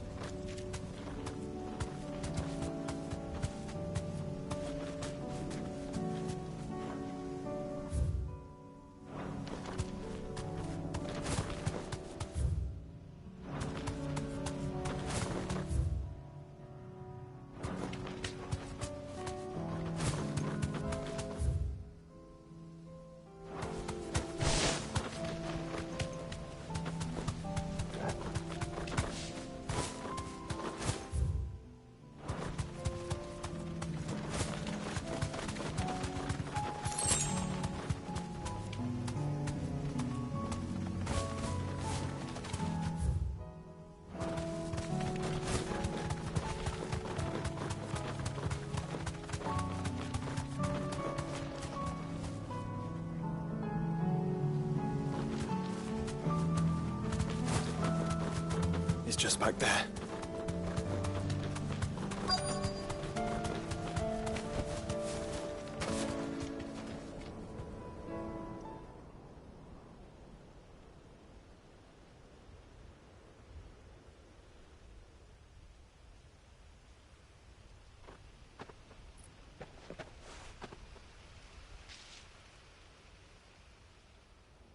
Father always fought for what he believed was right.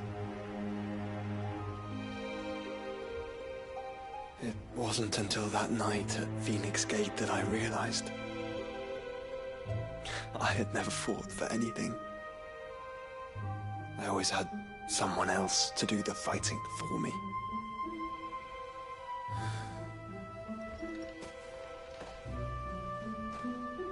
No matter how fate conspired against him, he never lost heart, never looked back, never stopped fighting. To me, he was the greatest of men. And I've been trying to live up to his ideals ever since.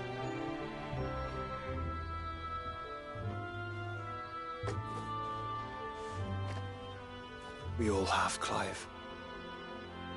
We all have. And we'll keep trying. Because that's what he would have wanted.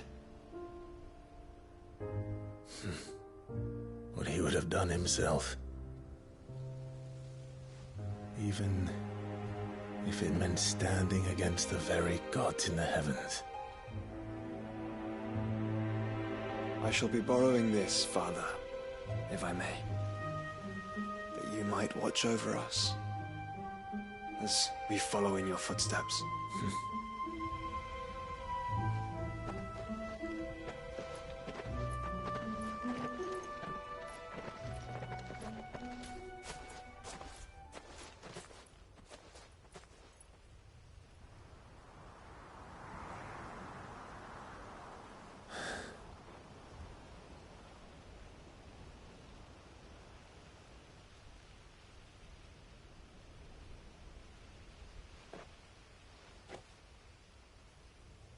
We won't lay you down.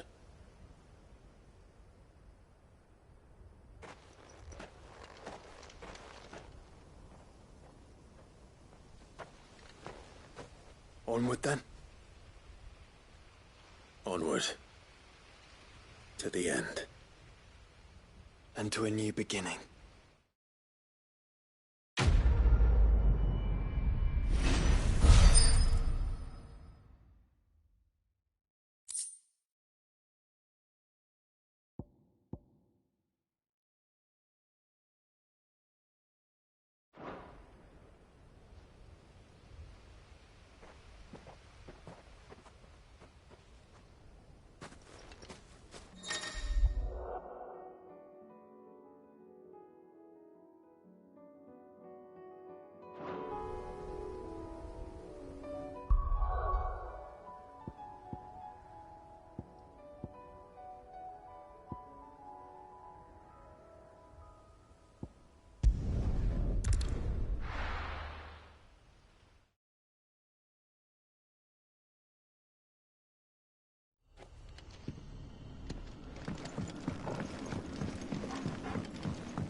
Quentin, I have a proposal for you.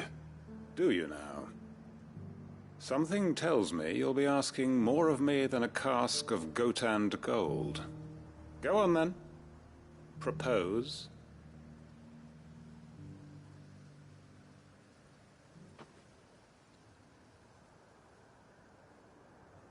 You'd have me convince the chiefs and chamberlains of the realm that they should simply swallow their pride and do the one thing that has proved impossible for thousands of years.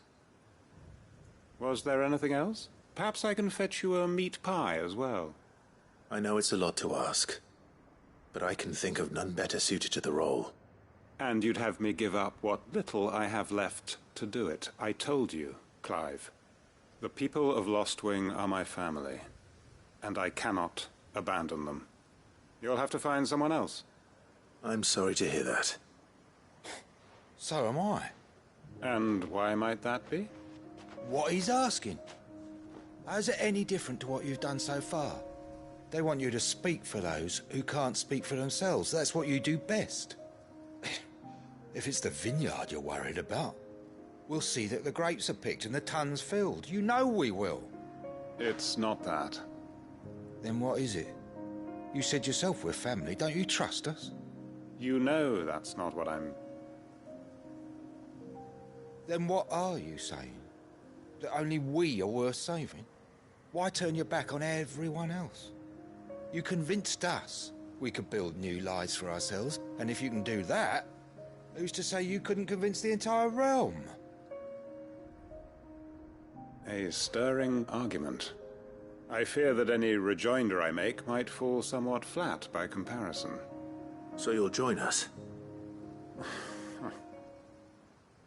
Where do you need me? Field Marshal Havel will want to speak with you in person. He's currently in Port Isolde. I can arrange for a party of Cursebreakers to accompany you there. That would be very much appreciated. I hear the roads are far from safe these days. Hopefully not for long. My uncle will want to know that his plan is taking shape.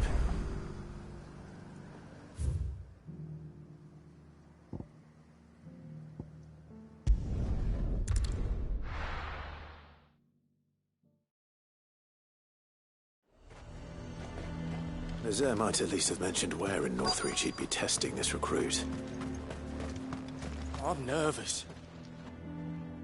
Well met, Sid. This is the Initiate. Ember, present yourself. At your service, Master. Please, just Sid. There are no masters here. Your life is your own. Oh, of course. Thank you, Sid. The Sergeant says you'll be evaluating me at my trial. To become a scout, yes. You are aware of the dangers inherent in that role. I am. But I swore I'd face them. Just like the man who saved my life. And who would that be? Gav. It was him who found me and freed me. No magic, no support, just one man and his nose. Came and sniffed me out. It taught me what one man can do if he puts his mind to it. And I've been training ever since, so that one day I can be someone's saviour, just like Gav was mine. I'm sure he'd be flattered. You clearly have good intentions, Ember. And it sounds like you're under no illusions. Stick to this path and you'll make a fine Cursebreaker. So, what? Have I passed? You haven't even started yet. Now listen.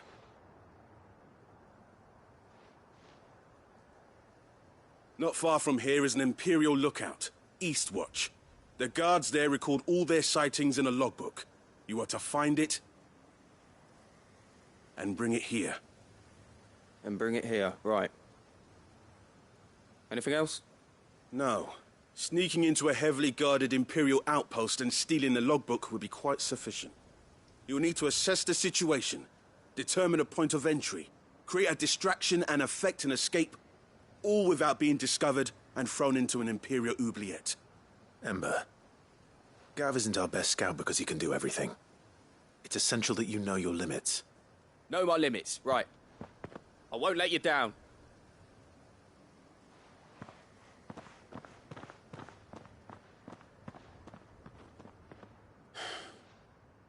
It shouldn't be as dangerous as I made out. But keep a weather eye on him all the same, would you? On my way. All right, Ember. Impress me. Let's go. Yeah!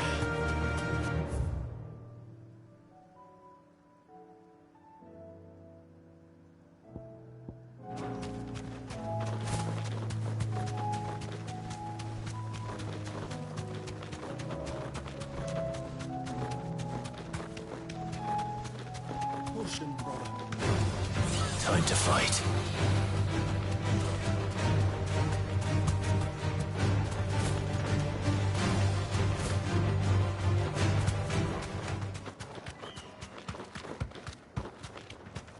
These are clean kills.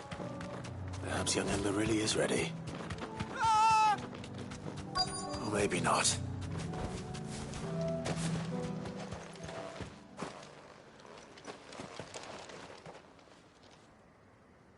Damn it. Ember, draw your sword! I can't! Then run! If you want him, you'll have to go through me.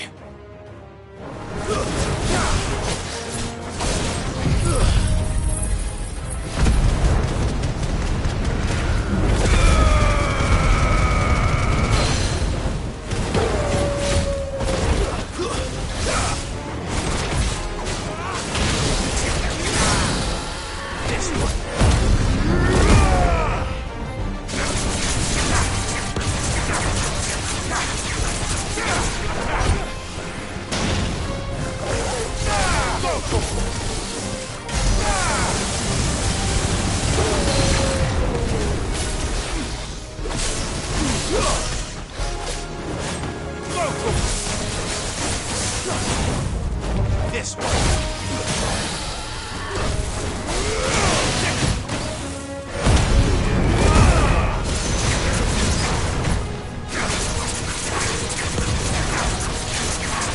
Farewell. Yeah.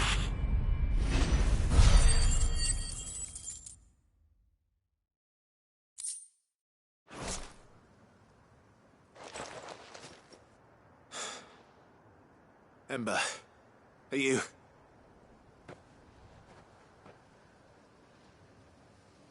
Gone. Of course. Scouts really are a rare breed. Back to Northreach it is, then.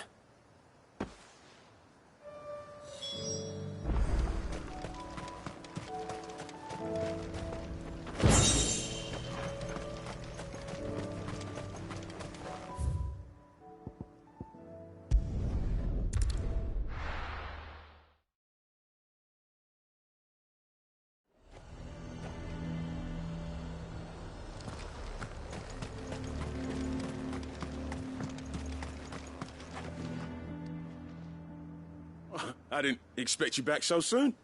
Where is Ember? How did he fare? I thought I'd find him with you. He must have fled. I followed him to Eastwatch, where I found him being set upon by a wild Avis. He was just standing there. Didn't even draw his sword. I had to step in and take care of things. But by the time I had, he was nowhere to be seen. I assumed he'd set off in your direction, but apparently not. I'm sorry, Sid. I knew the boy had a nervous streak, but he seemed like... The right man for the job? I believe this is the logbook you tasked me with retrieving. Eh? How did you... Don't you tell me you breached the tower while Sid was busy saving your skin. What? Wasn't that what you asked me to do? To bring the thing back without getting caught? He has you there, Nazaire. And he did it all on his own.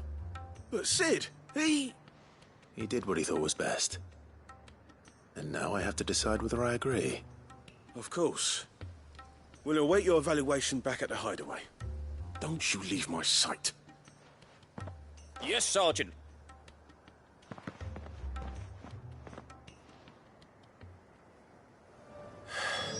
This This won't be an easy decision.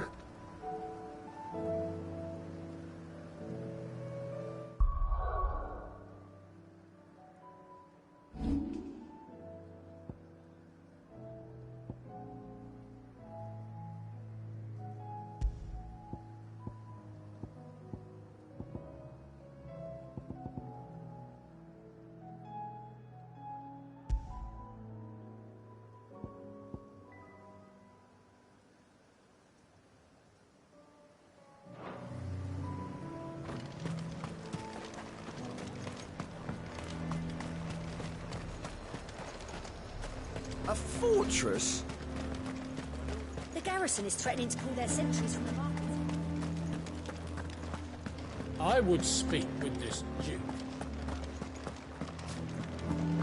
Saw the captain just now. Your town needs you.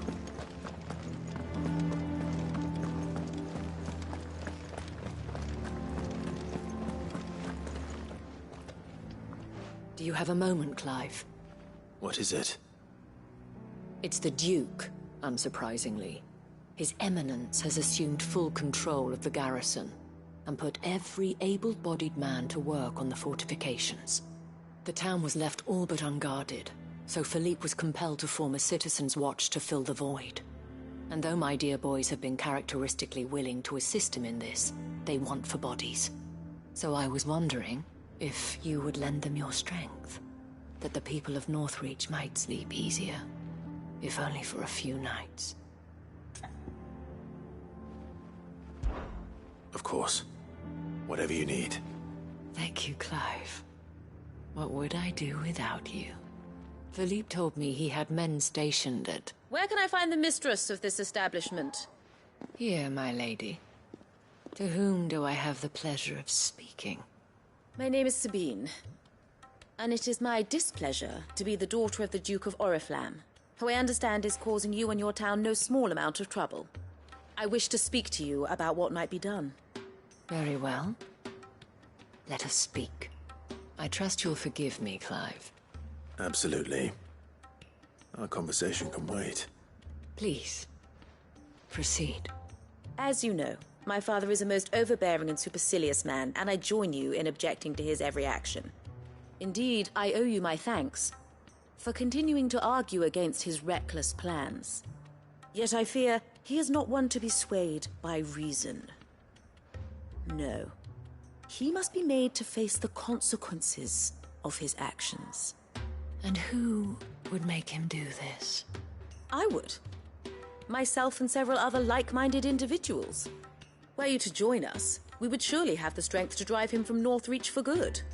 Does that not seem a trifle... drastic?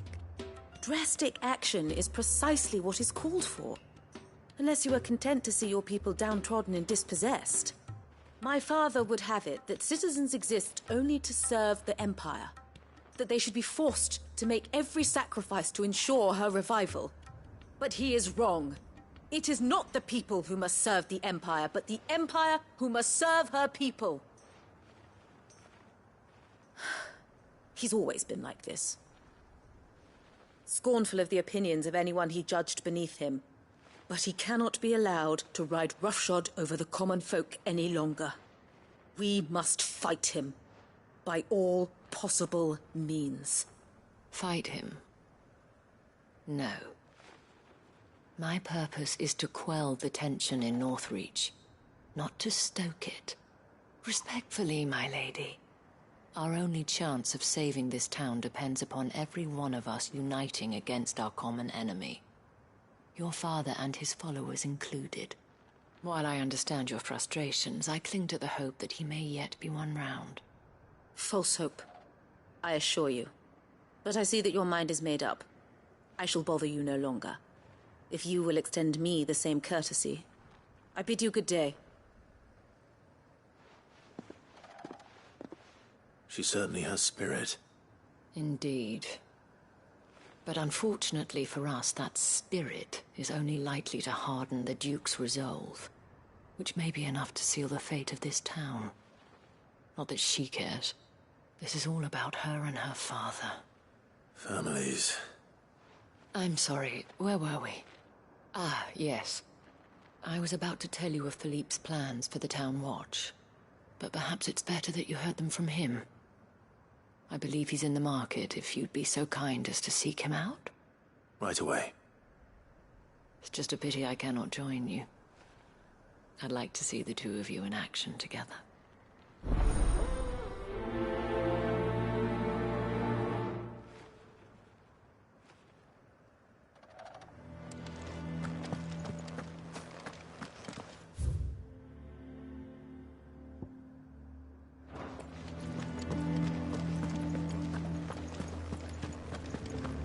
Your town needs you. Saw the captain just now.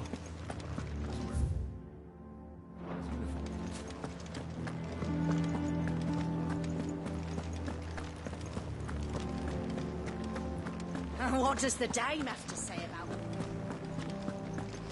So you are content to abandon the... Please, I beseech you. If you are a true son of Northreach, you must fight to defend your home. That's exactly what I am doing, milady. Or trying to, at least. The land is crawling with fiends, and someone has to keep watch. Even when our true enemy is hiding in the garrison? Fine. You're not the only able-bodied man in Northreach. Thank you so much for your help.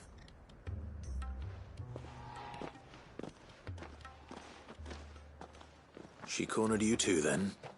Could hardly get a word in edgeways. Like father, like daughter, eh?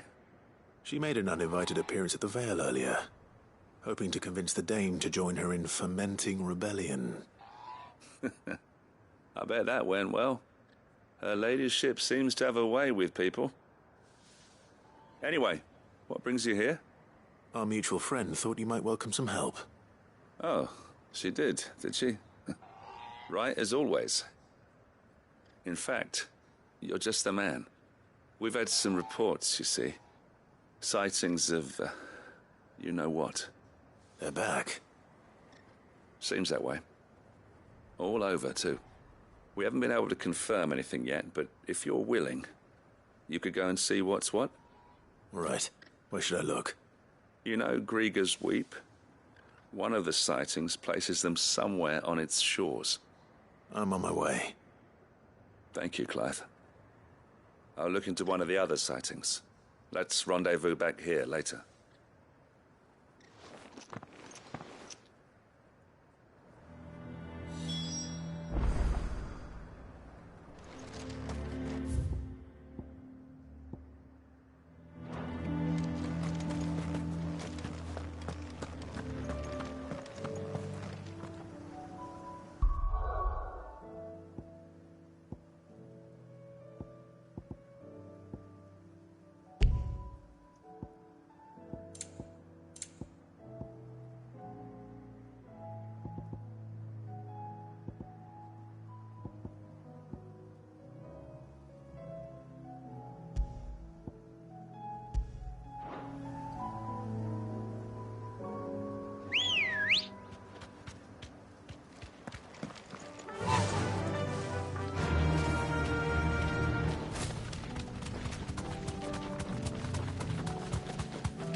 Call that a test, Ultima?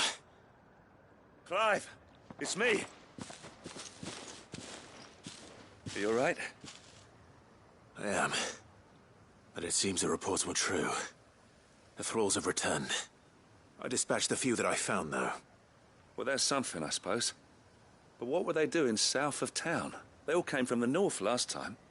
We might be able to fend off an attack from one side or the other, but from both? Do you have eyes in the north? Some. I should probably go and have a look, though, just to be sure.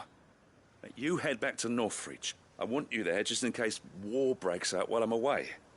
What do you mean? Her ladyship's been busy working her magic on the townspeople, stirring up ill feeling towards her father. But she'll have her marching on the barracks if we're not careful. What? This is exactly what the Dane was afraid of. I'll do what I can to calm things down. Be careful out there, all right? Don't worry, I'm not like you. One sniff of those things and I'm running back to town screaming blue murder.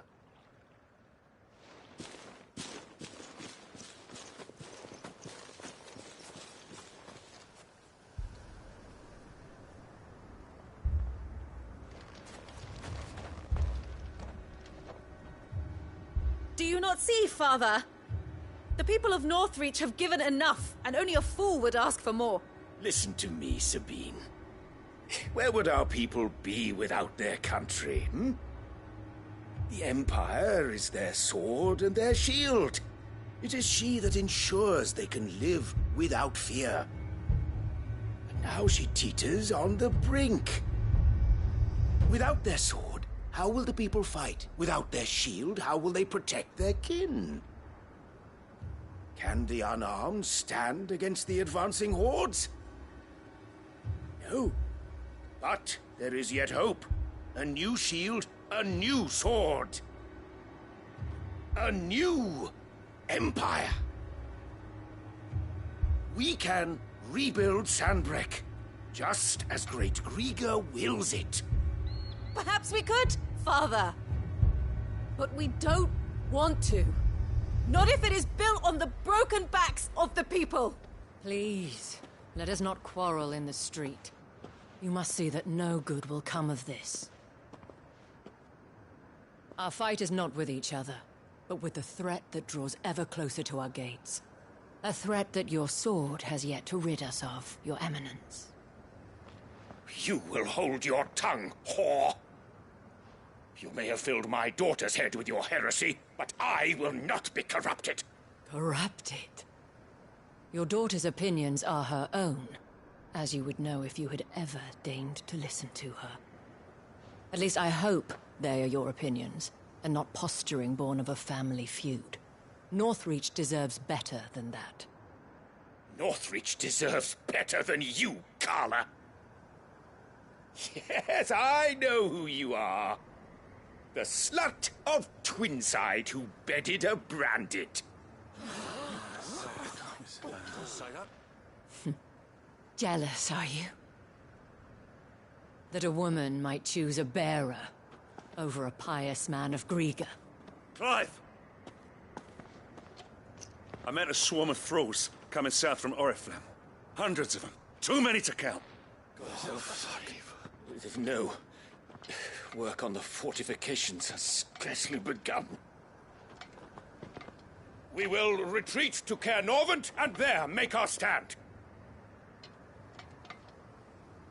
Did you hear me? That was an order! While this is but a heartfelt plea, let us make our stand here and protect our homes. Protect those that we love. Together, for Northreach!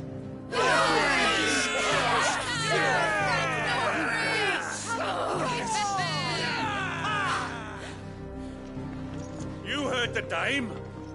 What are we waiting for? Pikemen to the gates. Archers to the roofs. Quickly, come on!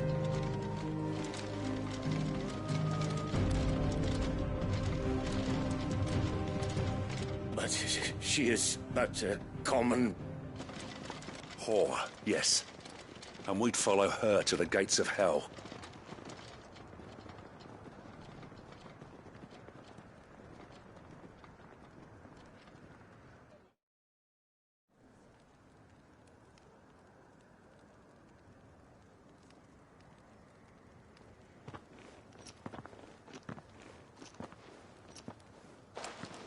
The men have their orders, and they look like following them.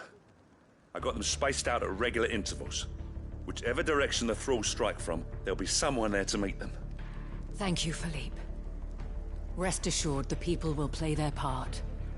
The herbalist has donated her stock of medicines to me. Should any of your men be injured, take them to the Vale. We'll see to them there. Thank you, milady. I will. I'll play my part too. You still want for numbers. Unlike the enemy. I only hope I can go some way to evening the odds. Philippe, can I leave the south in your hands? I doubt the thralls by the lake were the last of their number. Of course. I'll lead a party down that way so we don't get taken by surprise. What about you? I'll make my way up the road to Oriflamme. I fought a few of these things. And while I can't promise to hold them all back, I should be able to thin the herd. All right. But take care. Thank you. Both of you.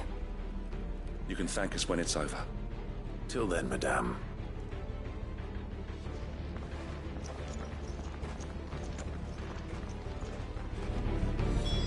When the fighting begins, we can take refuge in the barracks. We'll be safe. Merciful Creaker, wherefore would you forsake me? Father.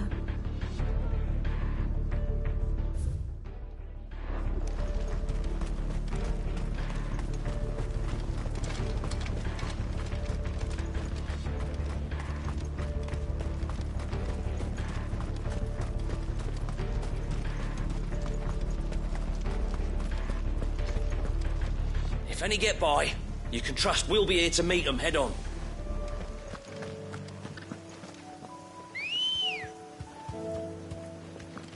Good girl. Run like the wind.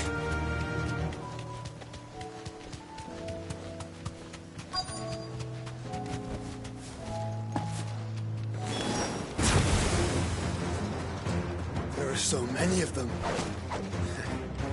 Not for long.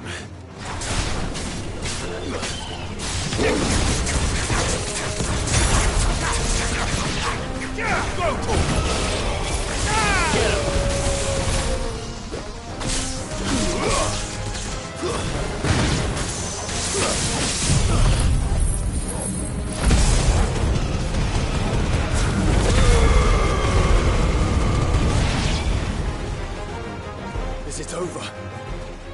No. It's only just begun.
That looks to be the last of them.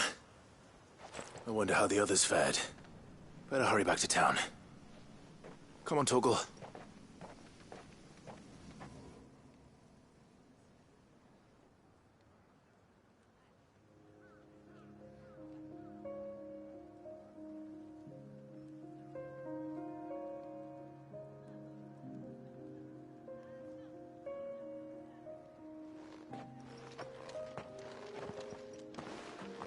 Clive, it's good to see you.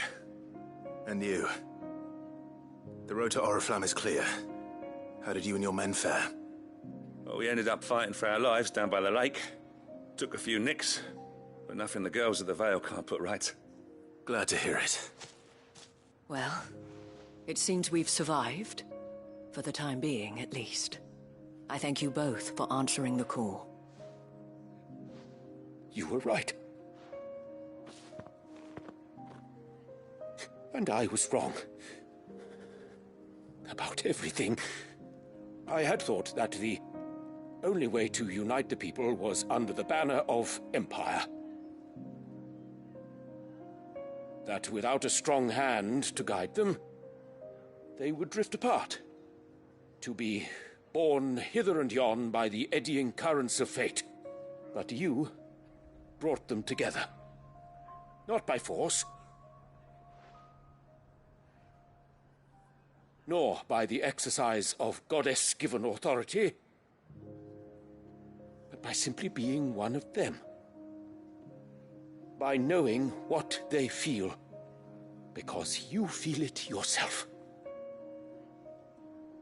Our purpose was ever the same, Your Eminence. You were merely distracted by a loftier vision of empire and glory, while our eyes beheld matters closer to home. You have the right of it again. As did you, Sabine. His radiance said it himself. Sanbreque is naught without her citizens. I forgot that. And I am sorry. I'm sorry too, Father. I should never have taken things so far. I only wanted you to understand how the people felt. How I felt. But my anger got the better of me. Do not blame yourself, my dear. This was my doing. I should have listened to you. To all of you.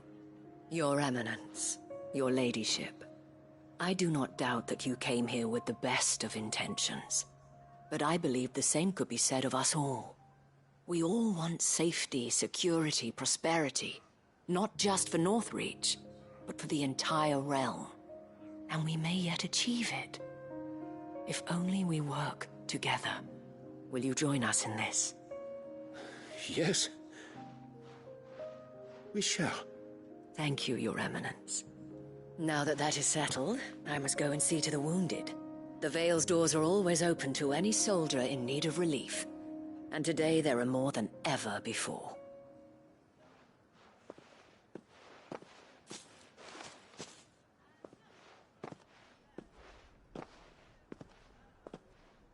Madame Isabel is a rare soul indeed. In these dark times, I see that it is not men like me who should lead the realm, but women like her. You're right. If only I'd listened to her when I had the chance. Forgive me for saying so, milady, but you still do. The Dame said it herself. We can turn things around. We just have to work together.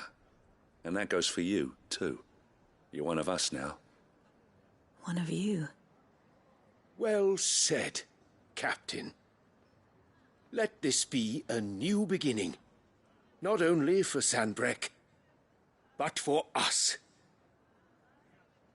Well, since there's nothing more to be done here, I should see if Isabel needs any help moving the wounded.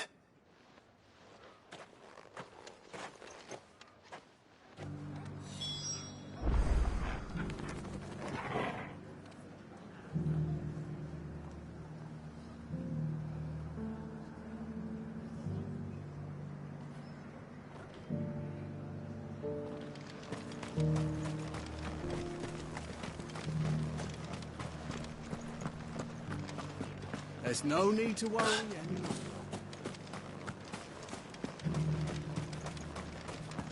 I saw several soldiers being carried to the Vale. We did it! Kiss me.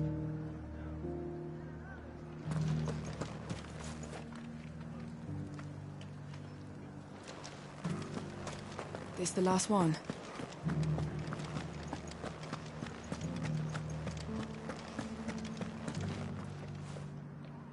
How goes the treatment of the wounded? I'd be happy to man one end of a stretcher if it would help. You've helped quite enough for one day, Clive. Thank you. Don't mention it. Oh, but I must. After all you've done for this town, it is the very least you deserve. Tell me, if Northreach had fallen, what would you have done? A woman of your means could find a home anywhere in the realm, but I sense you would rather have died here. It's a long story. For you, madame, I have all the time in the world.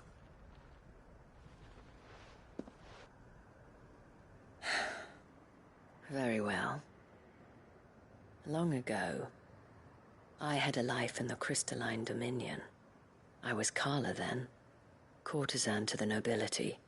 So sought after was I that it was only they who could afford my time. Alas, those halcyon days were not to last. For naive as I was, I fell in love with a bearer. He was my master's guard, the gentlest man I have ever known. After they discovered us together, he was whipped bloody and forbidden from ever looking at me again. And so we fled. Not that we had anywhere to flee to. We wandered, aimless and starving, half dreading, half praying that the next day would be our last. Until we found ourselves here, in Northreach. It was the Veil that took us in, that fed us, clothed us, and healed our hurts. Those that could be healed, at least. My love was already too far gone. He passed away. He did. Not long after we arrived. But at least we were able to share a few moments of peace before the end. It was the greatest gift I have ever received.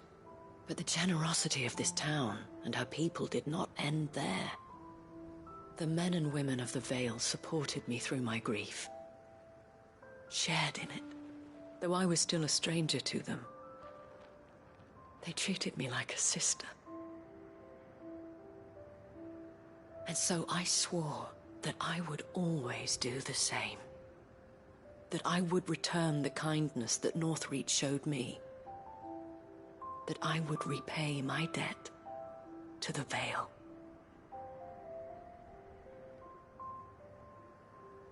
Thank you, Isabel, for sharing this with me.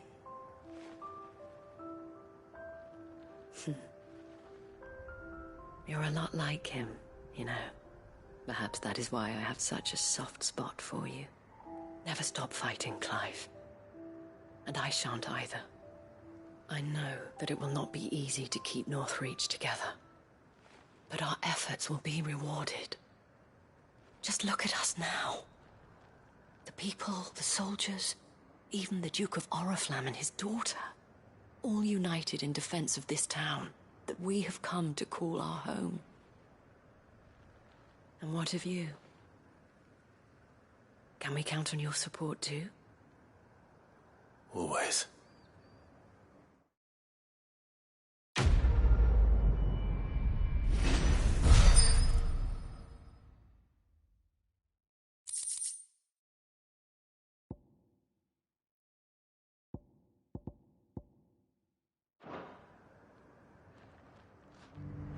We have brought Northreach together.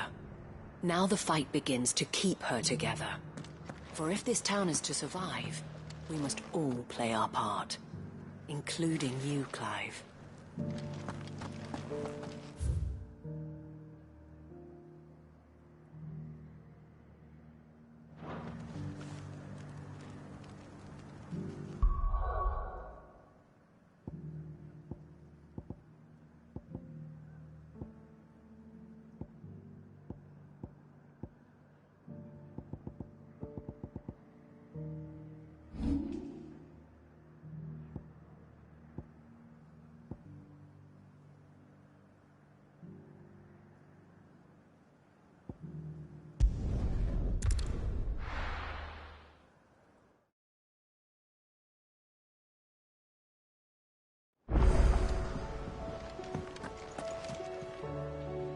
Uncle, I bring good news.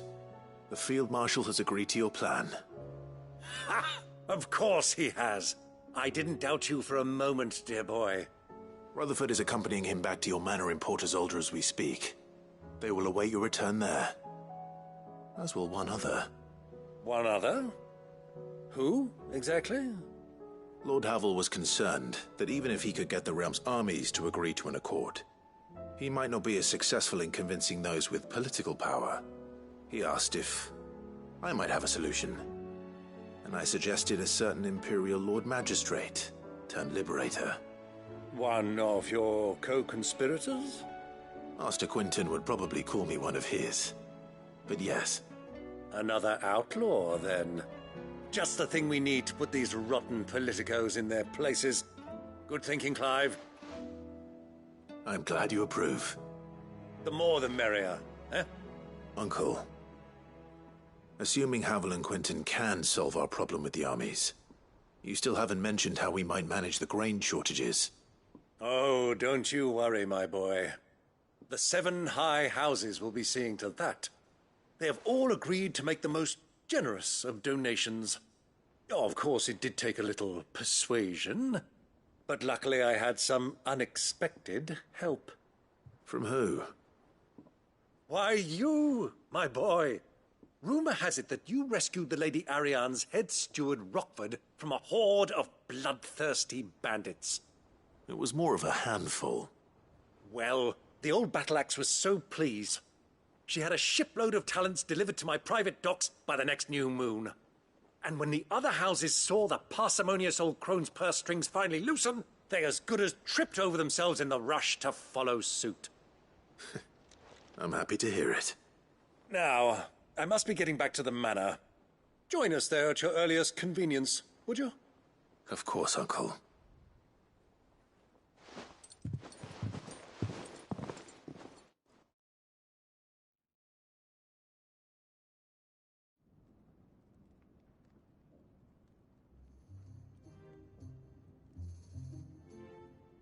And how, pray tell, will we get that grain to the capital if the roads are still overrun with akashic?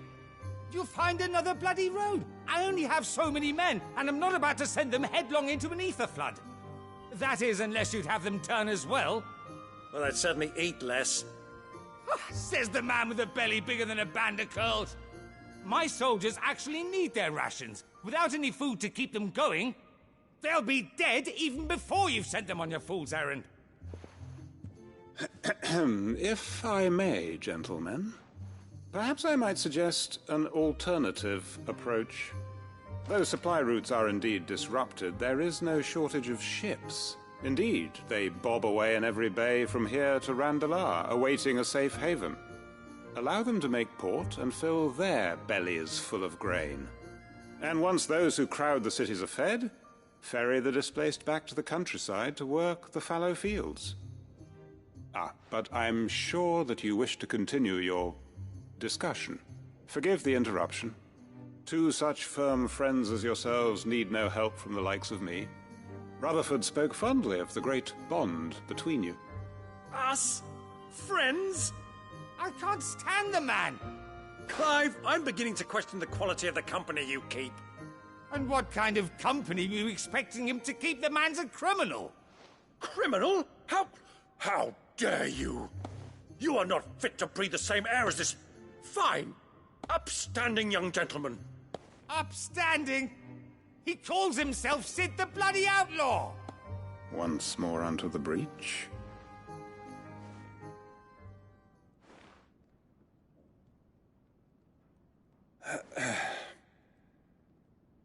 Shall we begin again? What we seek here is not to create a new nation, nor to claim the thrones of those that already exist. We wish simply to bring stability to the realm that mankind might weather the current storm. And to do that, we must convince those in power, the generals, the statesmen, the nobles, that our cause is just. There will be disagreements, yes, and I imagine some resistance, much resistance. But we cannot let that deter us. If we show them the path, show them that we walk it ourselves, then I am confident they will follow. The fate of the world lies in my nephew's hands, but the well-being of her people lies in ours. And we must not squander the chance that Clive has given us. Uncle Byron, Now, with that settled, let's move on to the signing of the Accord. For what great moment in history hasn't been accompanied by a little ceremony?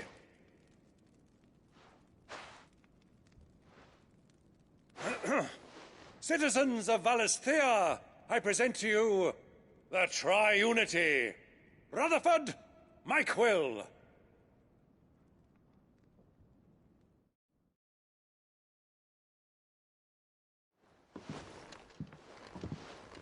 Well, my boy, the stage is set. That it is. This is the role you were born for. Now I ask only that you trust in the talents of your supporting cast. We shall play our parts to the best of our abilities, that you might have the opportunity to shine. The realm needs its Sir Crandall. And there is no better Crandall than you, Clive. I want you to keep this signed accord as proof of our faith in you. I will. Thank you, Uncle.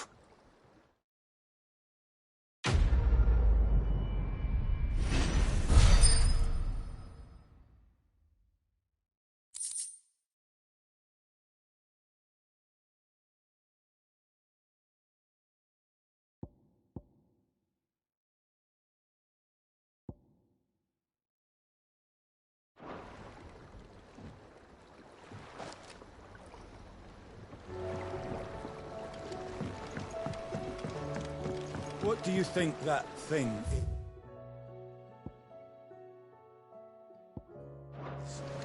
It's a damn distraction.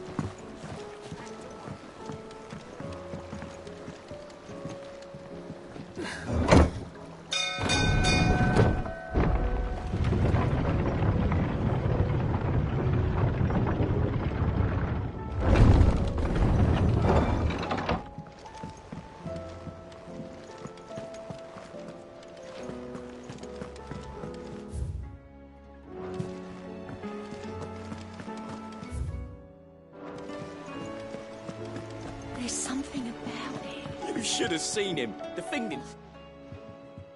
Welcome back, Sid. Welcome back, Sid. Yes. Welcome back. Trip wasn't too much of a pain in the arse, I hope. Truth be told, it was me who suggested roping you in to help with the trial. But from what I hear, things didn't go quite as planned. No, they most certainly did not.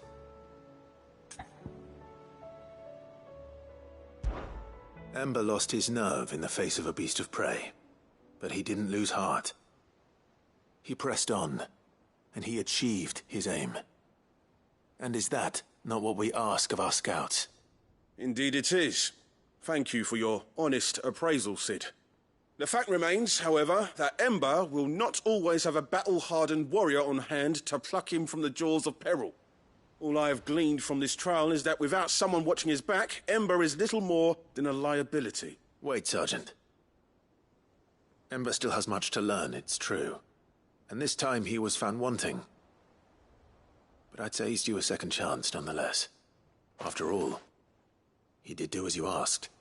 With a bit of hard work, any hand can be made to hold a blade, and any mind can conquer its fears. But a scout's nose is different. You've either got one, or you ain't. And by sniffing out that log, young Ember here has shown he has a conch and a half. Wouldn't do to waste it now, would it? Fine. One more chance. I'll do whatever you ask. I'll spend my days and nights in the pit if I have to. I'll show you. Just you wait. Daft as a brush, that one. But his heart's in the right place. Just like someone else we know. And if you ask me, we've been leaning on him for far too long. About time the curse breakers took some of the weight off his shoulders, I reckon. It Couldn't hurt. Just don't tell Gav I said so, will you? I won't have him thinking he's been hard done by. Next thing you know, he'll be asking for a day off. Chance would be a fine thing. Back to work. Forgive me, Sid. This did not play out as I expected. Things rarely do these days. But that's why we need men like Ember more than ever. Men who can make the best out of a bad situation. Remember that. I will, Sid. Thank you.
You alright?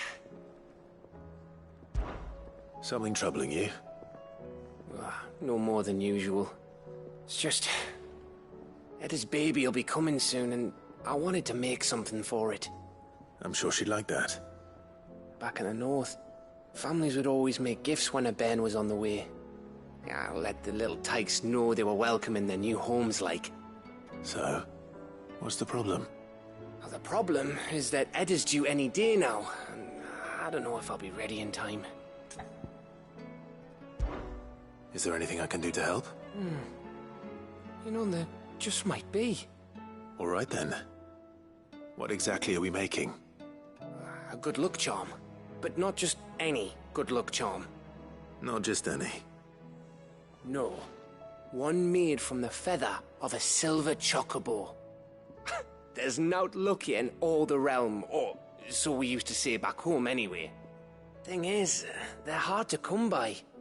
Had Otto and Karen check with their suppliers, but nothing. I'd try and track one down myself, only... Only the big day is fast approaching. And that's all you need, a feather. That or the bird whose horse it's attached to, aye. I was gonna start by asking around with traveling traders plying the northern borders. Well, there's no shortage of those passing through Martha's. I think I might make that my first port of call. I'll let you know if I find anything. You're a good friend, Clive. I won't forget this.